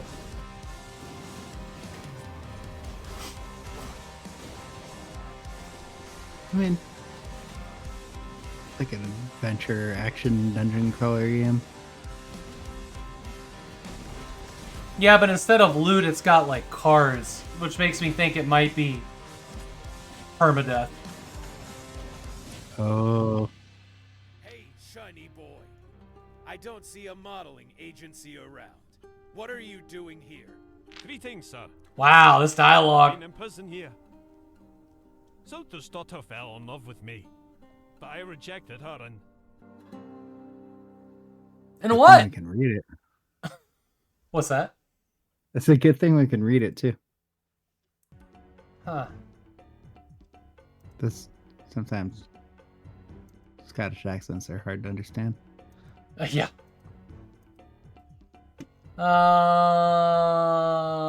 Lore rich hack and slash adventure roguelike. Yeah, definitely roguelike. Yeah. When you brought up the cards, I was like, yeah, that's gonna be roguelike.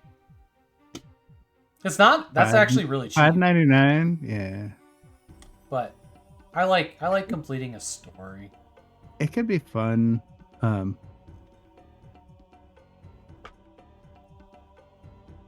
Maybe I'd actually enjoy a roguelike game for what I do really short stream.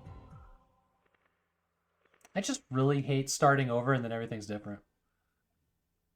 I hate doing the same thing twice. I like making progress. That's why I'm a save scummer. Yeah, I've never gotten into roguelikes because of that reason. Yeah. But now the more I have less and less time to play, maybe Yeah, but like then what happens when you get that really good run and you gotta go?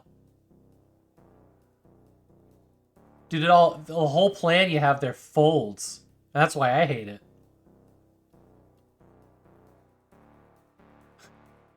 Lunchtime's over and you're at the end boss. Fuck this game. Fuck my life.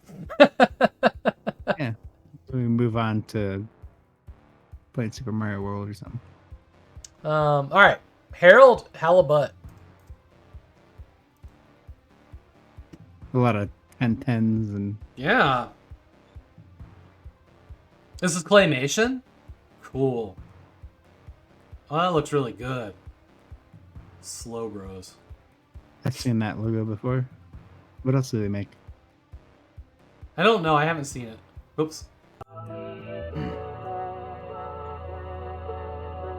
Yeah, I'm probably going to pick this up.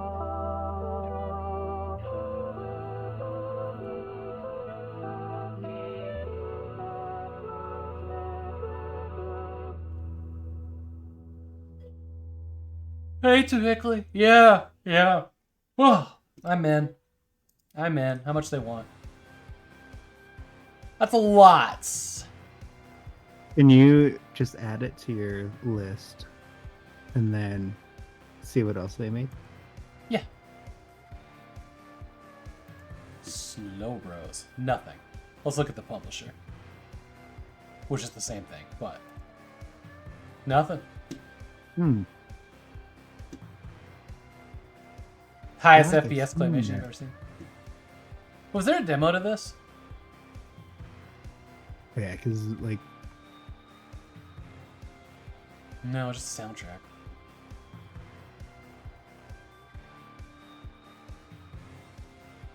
Harold Halibut sounds really familiar, too.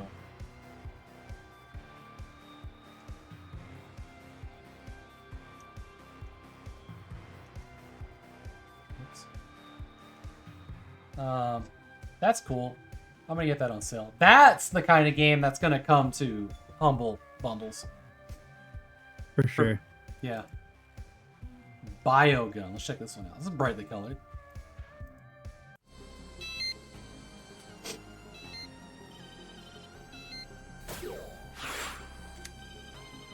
Wow. He shoved that up What? his ass. Oh, he did shove it up his ass.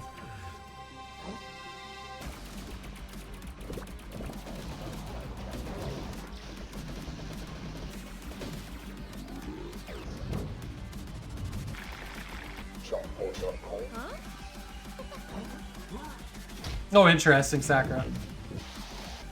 This looks like there's no time to explain. Who's played? Fun, Who's but- played? There's no time to explain. Why?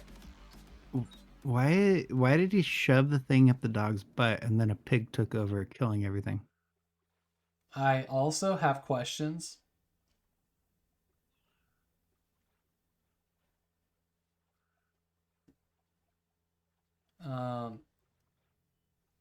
Yeah, I got lots of questions. Yeah. Looks like it that's- could be fun though. That's not how you use needles, one. Because vets be vetting, you suppose? They should vet their vets if they think that's where needles go. Fact. Yeah, usually when you go to get like something from the vet Muscles. to get, yeah, it's like right in the shoulder right here. You don't check temperatures with needles. I mean, humans do get ass shots sometimes, but I've never had my dog get an ass shot. Shaz says, oh, the pig got shrunk and injected into the dog. Standard medicine. That makes total sense. Yeah, it does. Oh. Oh my god. No, wait. Hold on. Hold on. No. This is actually inside the dog. Yeah, that's what I'm saying. It makes total sense. Shit. Chaz is actually right. It was. Oh my god. This is like remission. Do you get shot up the dog's butt, and then you got to fight the way up to his head, or what? Did you know dogs have clouds of cotton candy inside of them? That's not what I they had no smell idea. like. Yeah, I didn't know that either. You'd never know. This is what dog intestines look like? Yeah, nervous system. Look, womb, cervix, nervous system. Yeah, we're inside the dog. Oh, it was a female dog. So was it up the ass? Oh god, let's go diagnose the trailer. Oh yeah, the dog is there sick. Okay, this is the smart vaccine, which is a pig. Okay. Okay. You're gonna shoot the Ready? pig. That's a needle.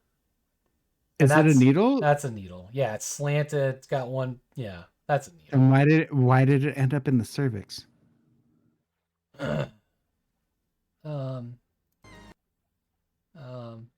Okay. Why am I doing this right now? That's a boba straw? Ah, Jesus. The Pickly knows her shit here. That's what I'm saying. That was an injection, not an injection. That was an injection and not an injection? Yeah, you heard me. I did hear you, and I question it. Alright, what do they want here?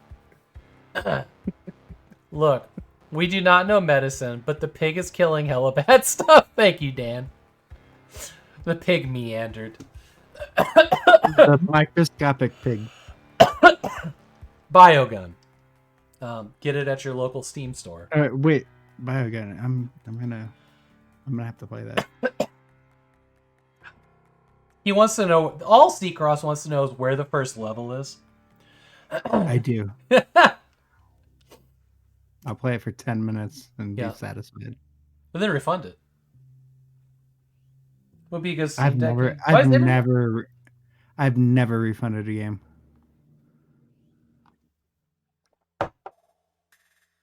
I refunded Really? Bubsy. Bubsy 1 and 2. Really? Yeah. They I bought it. It was bad, one. And then I started reading that they actually just like stole an emulator that they didn't have permission to use and sold it. So I refunded it. Also, it looked kind of like it would be a cool game. It was not a cool game. I did not like it. That happens a lot with old console games. Yeah. Yeah, they just bundled it with like SNES X or SNES 9X or something like that. They use an open source simulator and then don't put it in the credits. And no, this was well. I mean, yeah, maybe, but like they did not have permission to use this. Well, if it wasn't open source, yeah. So I refunded that one, and that was like a week after the refund system went on. So don't move on their part. I mean, it was only buy again my wish list. Nice. I'll wait for it to go on sale and then I'll play it. Well, it's already on sale. Monster bullets. All right. Oh my god, you have to click on each bullet with the mouse. They're probably different kind of bullets. Yeah, they are. But why couldn't you scroll through them with the wheel?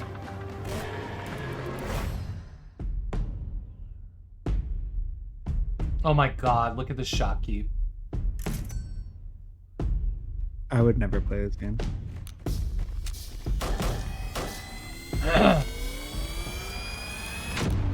Oh wait, no, it looks like you can pick bullets without clicking on them. Is this co-op?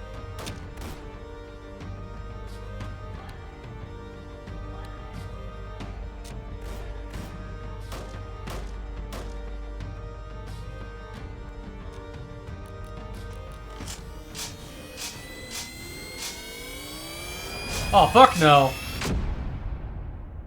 Is this co-op? Also, look at Lenny the redneck over here. I mean, everybody's got evil eyes, even him. Alright, hang tight. Online co-op. So that actually makes this more interesting. That was it. He's like, the fuck are you on about? You were just trying to decide where up a dog's ass that thing was going. Yeah, I get to like something too. Alright, you got me. He says, does it? No, actually, this does look kind of cool, man. Not for longer than a 1 hour stream, though. If like, you can scroll through the bullets with your wheel on your mouse, yes. If you have to actually click on them, no. I think you do have to click. I saw a mouse clicking. I know, but there was another scene where it looked like they might have been scrolling. Okay. There's something charming about this, but like not longer than a 1 hour stream, which means it has to be cheaper than $8. No, that looks like a 99-cent game. Yeah. Well, here's a game about sperm. And we're off. Whee! How much do they pay at those clinics? To donate sperm or stick things up dogs' asses? Donate sperm. I have no idea. I'm assuming it's probably comparable to donating plasma.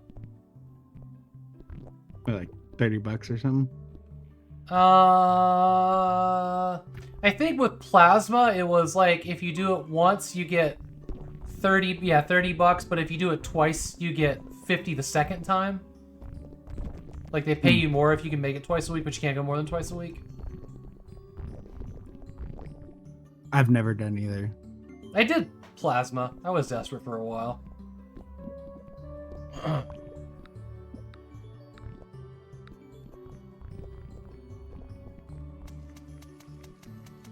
Mitochondria is the powerhouse of cells. Thank you, Chaz.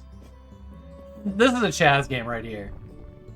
But is the mitochondria in the plasma or the other stuff? I was too busy thinking about what Seacross was asking. I did not look at... You didn't watch it? No. Yeah. This is a Sakura and Chaz game. It was basically Factorio, but a little gross. Little gross? I mean, not gross, just a little gross.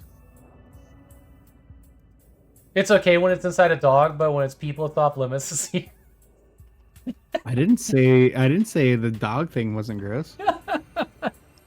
Lifecraft, I'll super- take another look. I Rich. was super surprised about it.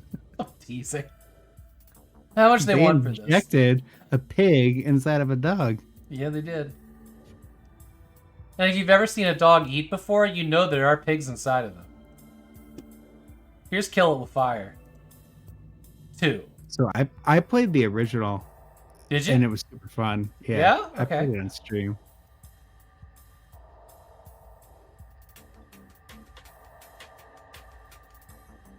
It's a very short game. By perfection. Our vessel is state of the art. Our AI is the pinnacle of human achievement. Our crew is the best and brightest. Oh, fuck no! Nope, nope, nope, nope!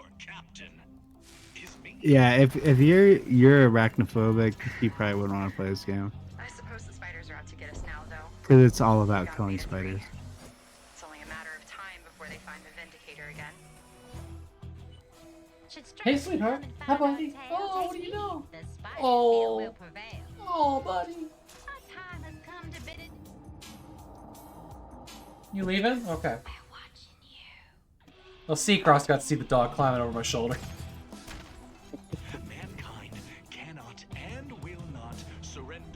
Oh, that's a bigger spider than the last game. The spider gun makes the spiders zoom. Yeah, I know. Making contact with this exterminator may very well be humanity's last hope. Yeah, don't touch the ground. It looks like they added a lot more to the second game.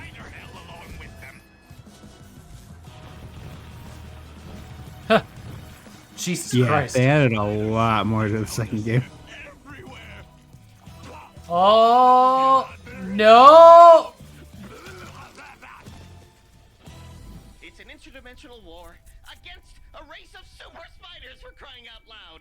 I will definitely be playing that. Oh. What, there was no sound on that? Did you guys get sound on that trailer? Because it was pretty funny sound. Okay, Sacker could hear it. Dan just needed to unplug it and plug it back in. How much they want for this? $15? $13.50.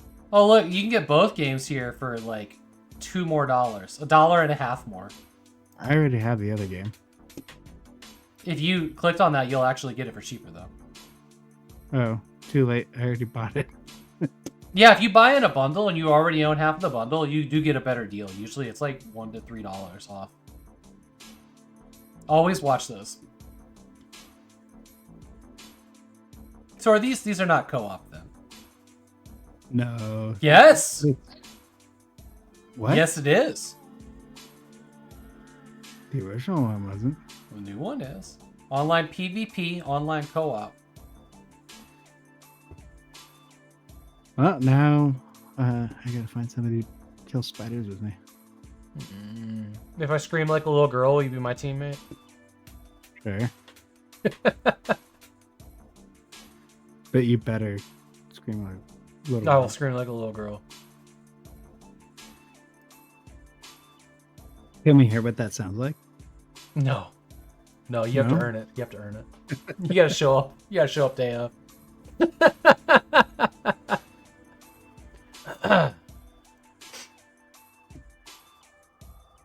Mildew Children, King's Grave, Glow, Sunsoft is back. I'm just gonna open all of these. Sunsoft is back. Looks interesting. I didn't click on that one earlier. Isn't Sunsoft a dev company? Yeah, but like old, like Sunsoft was making NES games. Yeah.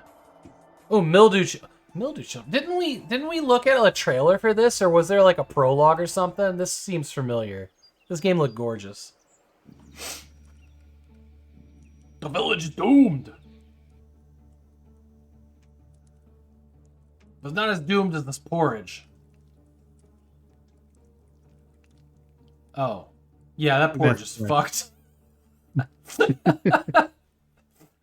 That's your buddy's blood? Yeah. I killed him earlier. The overcooked porridge. Maybe this isn't the game I was thinking it was.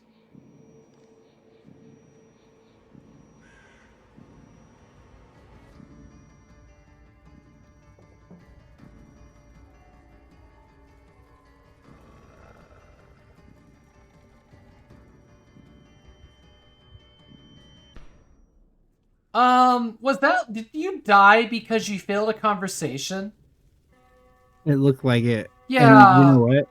I really like the art style, but it feels like one of those games that'll just frustrate me, and I'll have to read so much dialogue before anything happens. So we're gonna take a detour and watch like half of a trailer here. Something that I'm gonna watch when my wife gets back called Damsel. Has anybody seen this trailer or seen this movie? I haven't. I've been waiting to watch the movie, but I haven't seen it yet. So I watched enough of the trailer to see that it starts to like spoil a bit too much of it. We don't have to watch this trailer. You guys go watch this trailer on your own. Damsel. It looks good. I didn't realize like I made it through most of the trailer before I turned it off and was like, wait, I don't want to see the end of the movie because it's one of those trailers. But I didn't realize it was Millie Bobby Brown. Did not recognize her. Yeah, she looks different. Yeah, and like really did. once I've said it, you can see her now, right? Yeah. Like I already knew that was her from just reading. Like I always read about movies, but I saw her on like the Late Show or something, and yeah, she just does not look the same. Yeah, she looks different. But yeah, this movie looks pretty good. It looks pretty good. I'm excited to watch it. But Netflix obviously has her locked down. Yeah, they do. Kingsgrave. Is this related to Kingsway?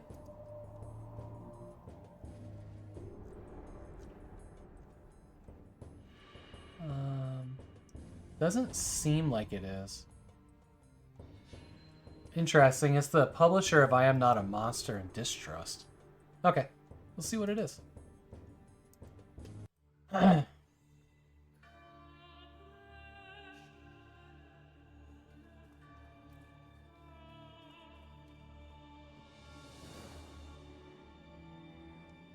Plower. Plower? Wow, who? Hardly knew her. Switch Flipper? This is a puzzle game.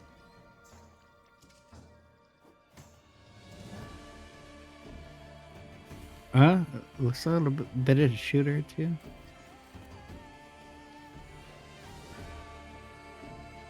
This looks pretty decent, not gonna lie. Stoic Beardman, the game. This is definitely gonna be a roguelike, isn't it? Gotta be. She has to earn it.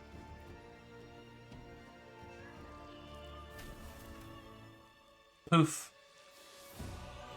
Death is not the end. Definitely a roguelike.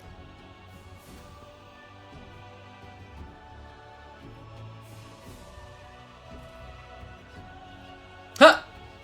What? Oh, hold on. Hold on. Did he just get impaled by a harpoon to get across that? Yes, he did. What the fuck? I saw that too, and I was like, "Wow, that chain is not his." This here? Watch. Oh, okay, that's not much better. Because it's under the shield. But anyways. Oh, no, it looks like he used their weapons against him. Like the lightning bolts were coming down and he was using them. So maybe that's like a part of the game. Without the shield, I bet it hurts. Yeah, no shit. No shit. How much they want for that? $10. Off sale. Wow, $31. You get the whole... Those games. Owlware game, yeah. Owlware games. Here's Glow. Score attack. Oh wait, hold on. I closed the other one. I didn't look to see if it was permanent or procedurally generated. This one is. What do we got here? Some good music, right? You give me good music.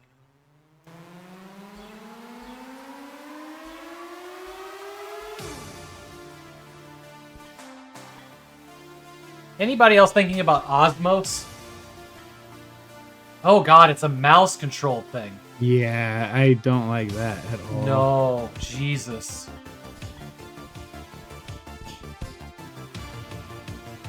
Oh, I don't think this quick. Holy shit.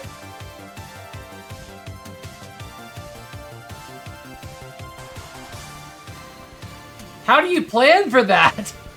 You know, it's fine. I just feel uncomfortable, like, trying to dodge stuff with how precise the mouse is. Huh. I feel like I might sneeze and break everything. Sacker would play that for an hour. 100 points. Level 7. Level 2. Hey, this is only $3.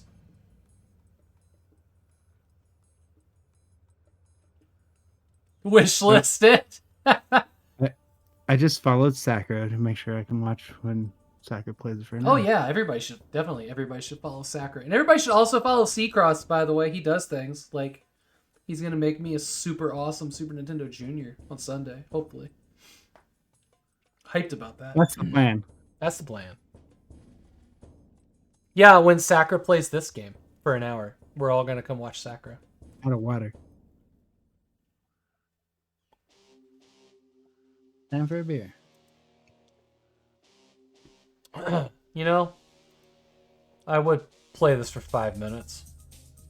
Next. I would definitely play it for 5 minutes. And then I would hate that it's a mouse-controlled game.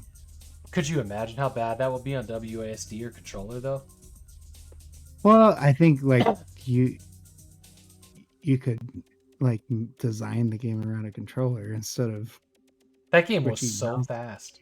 Yeah. So this is actually a Sunsoft collection. Yeah, that's what I was interested in.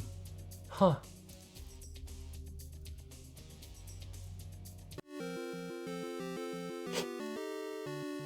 This looks fun-ish. Fun adjacent. It looks like it's just the old games played on emulators.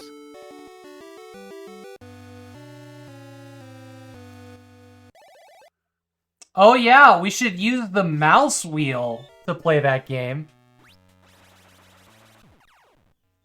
Which was shockingly good. Oh, I know this. I've seen this game before. You know, games like this just aren't my kink. I'll be honest.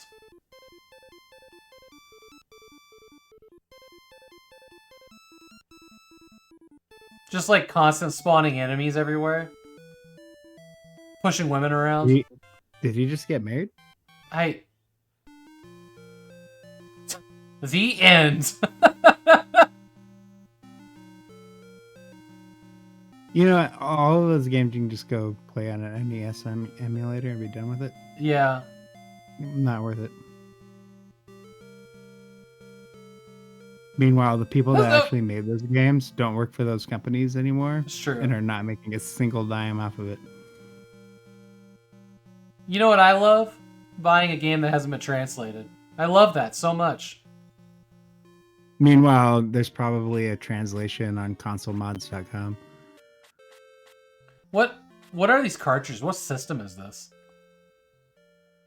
What are we doing right now? Oh, it's showing us that we can look at art. Yeah, what are those cartridges for? Is that Famicom. That's Famicom? Okay. Yeah. Here.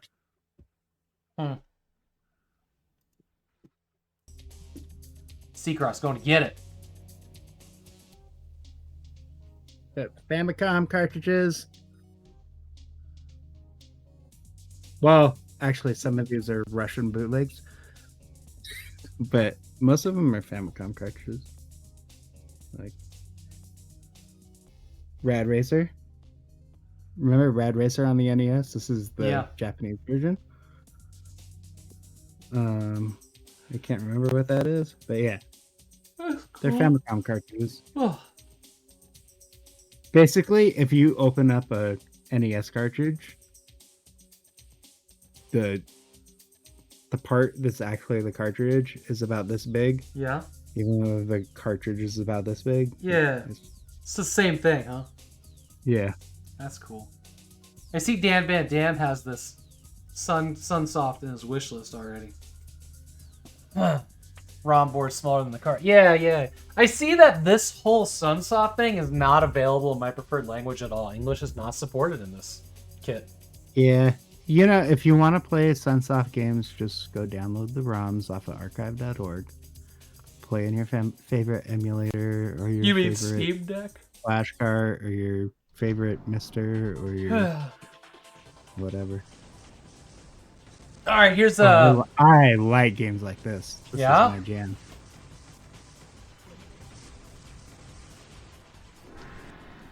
I like setting up the arcade stick and playing games like this. It's so much fun. Cool. I'm not good at them. I like my shoot 'em ups a little slower. I wouldn't say I'm great at them. I just really enjoy playing them. I do too. In fact, like half of my Switch games are all this shit.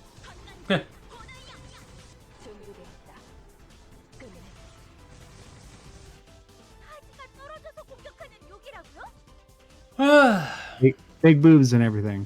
They all have big boobs for some reason. Which one is this? What is this called?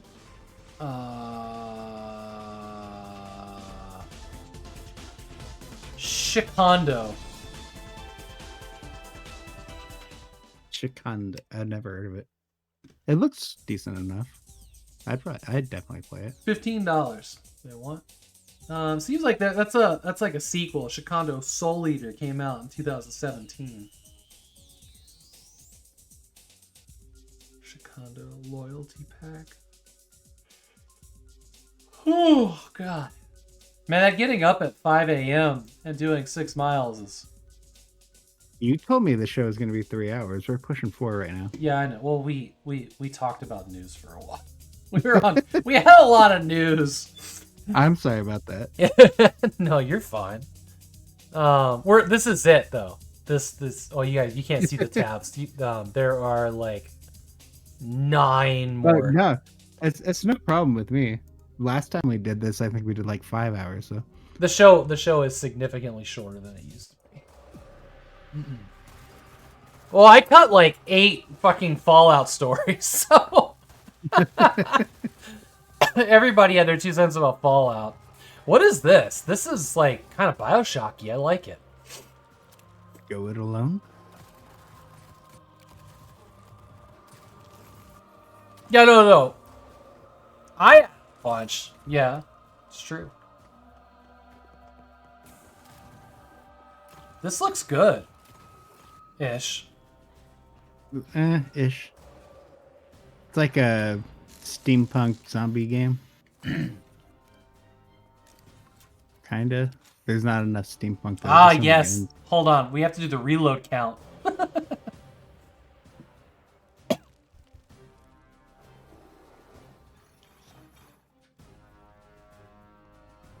It could be cool. Character animations are not great. Oh.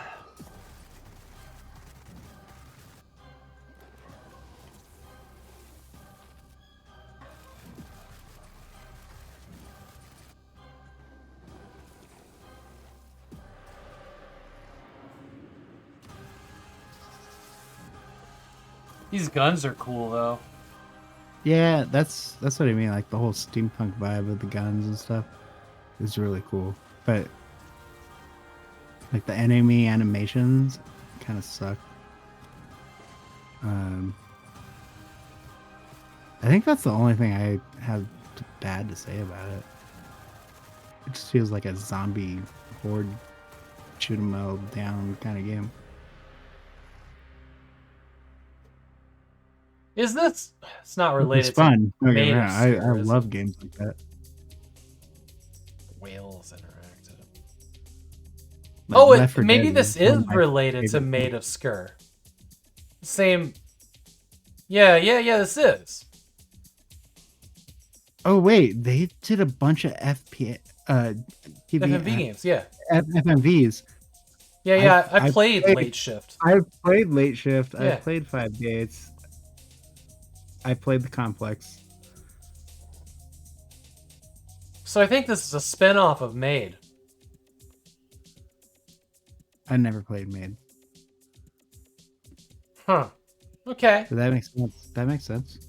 That's cool. That's actually got me more interested in it. Yeah. Because I've played a bunch of their FMV games, and I like them. I mean, for what they are. Yeah, Night Shift was fun. I like that. All right. Project 13 Night Watch has... Oh, here's the video.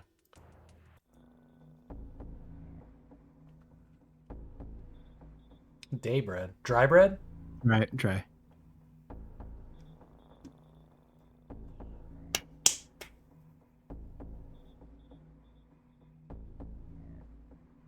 Yes, Don't put and... those on your- There's a lot of people out there. Watch it be a stealth game.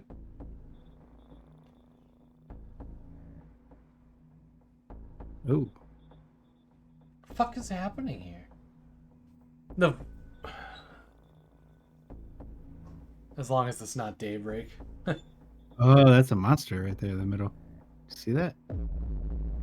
Yeah. Oh! What? So, people are turning into zombies. Is this Where's Waldo but creepy? Is this like Five Nights at Freddy's where you have to, like... I think that's more like a teaser than an actual gameplay video. Because he was looking around and they all look like humans, and then he looked up at the guy in the red, and then as soon as he looked back down, one of the guys that looked human started looking like a zombie through the binoculars. All of the screenshots take place in this one place. You don't move. The character doesn't move. Sure, but I don't think it's like completely like Where's Waldo. No, not Where's Waldo. I think this is more like Five Nights at Freddy's. Like you have to constantly be watching things to keep them from attacking you. Sure. Like if you catch the zombie coming somewhere, you gotta like tell the guards to shoot him down. Yeah, exactly. Oh god, are you a guard at like a concentration camp or something? That's what it looks like. Not fun. Task of guarding the HQ of the Project 13 Corp. Prevent any observer prisoners, each potentially containing an anomaly, from infiltrating the HQ. Equipped with high-tech binoculars in your observation kilters. Okay. Yeah, it is. It seems like Five Nights at Freddy's. It doesn't feel very comfortable. No. It's $4. Let's move on. Tenfold loop.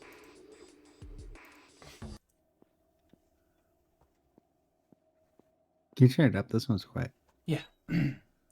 Sorry, I've been like you're also kind of quiet, so I've been trying to like walk the balance of being able to hear you and I was probably just way too far away from the mic.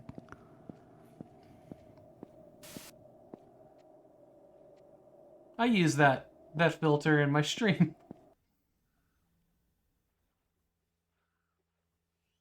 Oh, the sound. The way the static glitched out. So that was a nothing burger of a fucking trailer, wasn't it? Yeah, there's just a deer at the end of the hallway. Yeah, this. I use this one. I own the same pack from Humble Bundle, thank you.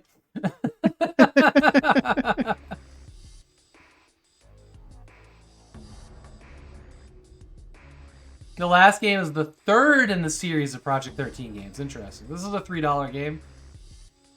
Apparently you're going around some pretty hallways looking for a deer. Nexus 5X. Okay. Alright. I can tell you already this isn't for me, but let's see.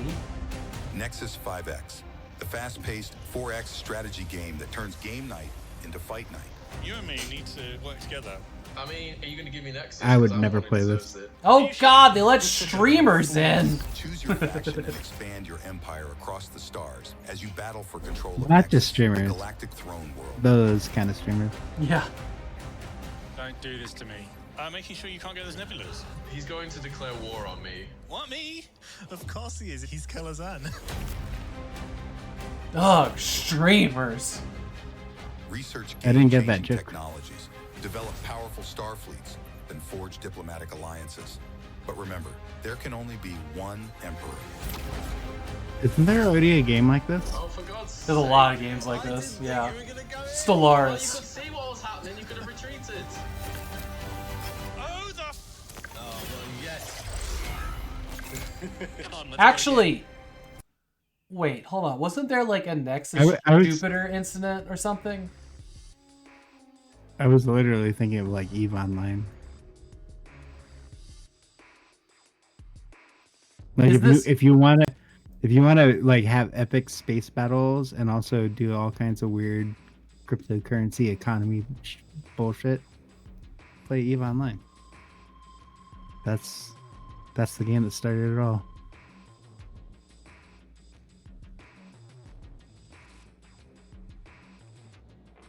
Yeah, this is Paradox. So this is not related to Nexus Jupiter incident.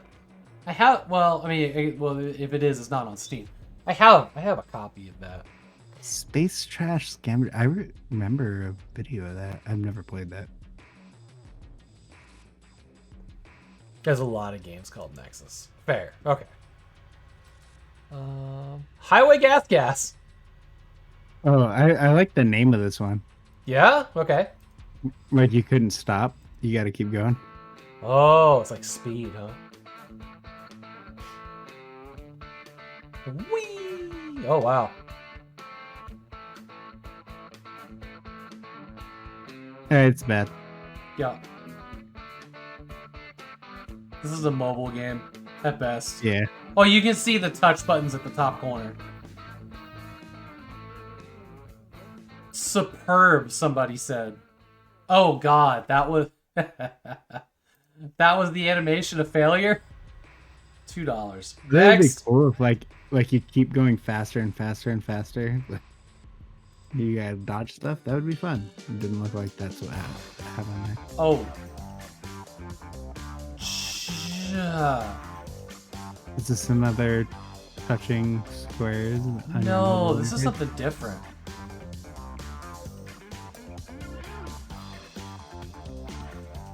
Wait, how did he not fall through the hole? I saw a shield come up. I think he used an item.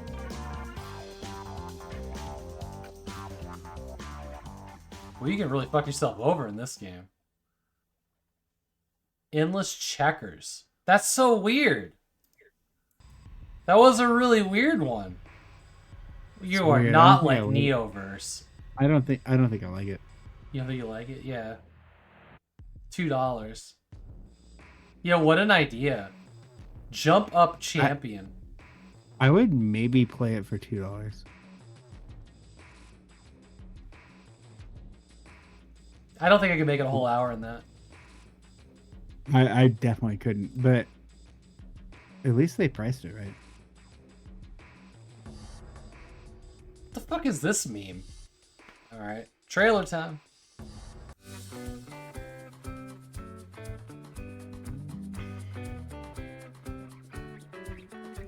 I think my mod team hates me sometimes. Yeah, what are they doing?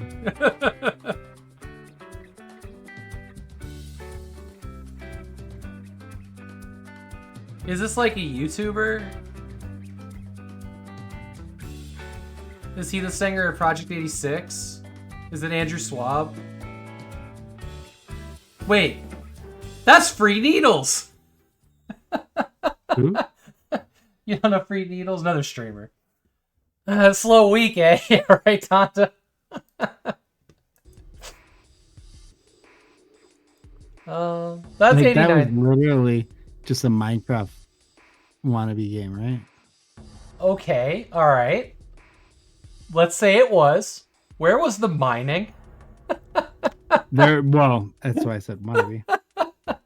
They forgot the important part of Minecraft. It was only a craft game.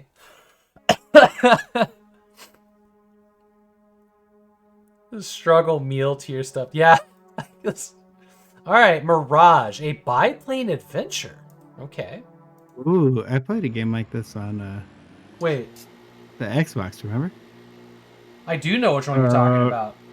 It's a little different. It's a little different. I know which one you're talking about. I have. It was good. It's kind of like an airplane race thing. Yeah. Yeah. So is this co-op? Or... Looks like it. Oh, yeah, look at... Oh. Oh, God. It looks like the controls are not airplane. They're 3D movement. Also, Like what a there's no- weird plane. There's no airplane physics going on at all. No.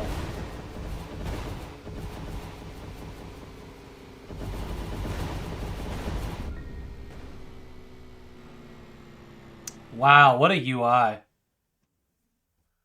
Alright. They would like $10 for that. Shared split screen co-op. I will not be playing that one. No.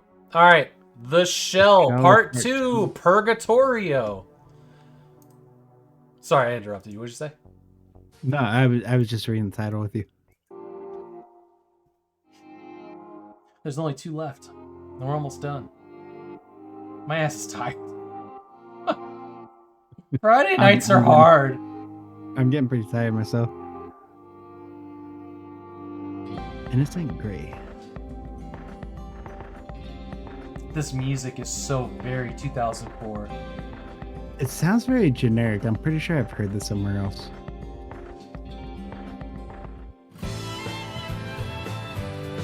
It's not bad. This told me nothing about the game. Oh, okay, good. There's more? Alright.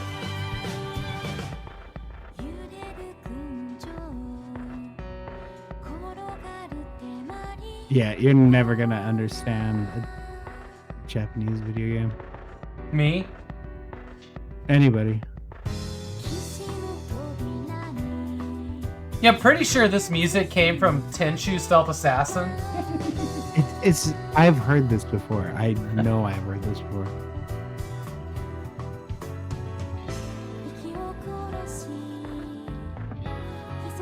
But what if I wanted gameplay?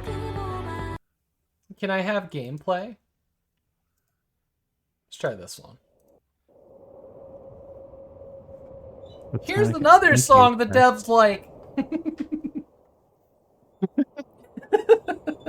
Install. Oh god. Wait. Photonica? Oh, Photonica's cool.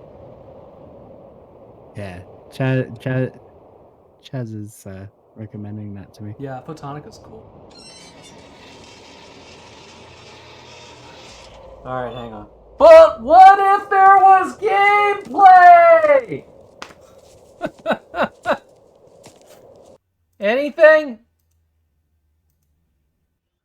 Oh, look, the video's now in silence and doing nothing.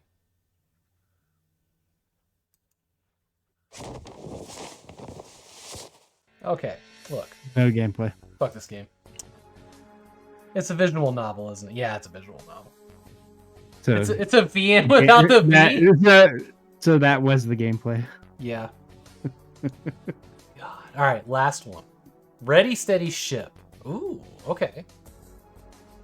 Okay. I get that people like visual novels, but should they be in Steam? If they have no gameplay. Like if they just run through like an anime, they're basically just an anime. I agree with you on that. I will say that like if they have like multiple endings, choose your own adventures, and like you make choices. yes. That to me is a game, and I've played some really good ones. No, I get that. Yeah, but no, if you're it's- just watching something, that's not a game. That's Flash. Remember, they did try to put movies in Steam at one point. Yeah, they did, and they had some really interesting ones too. They had some really It interesting. would have been nice if they would have just made it a streaming service too. Then, like, I wouldn't have Netflix. Sorry, that's just me being bitter. I'm still mad about Netflix. All right, we got this last one, and then we got ads in like 6 minutes. So we're gonna watch this, and we're gonna rate out. Yeah, sounds good.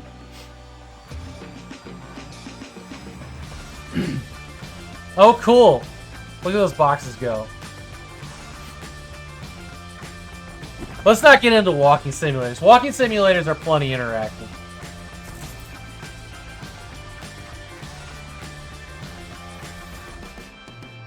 Boop!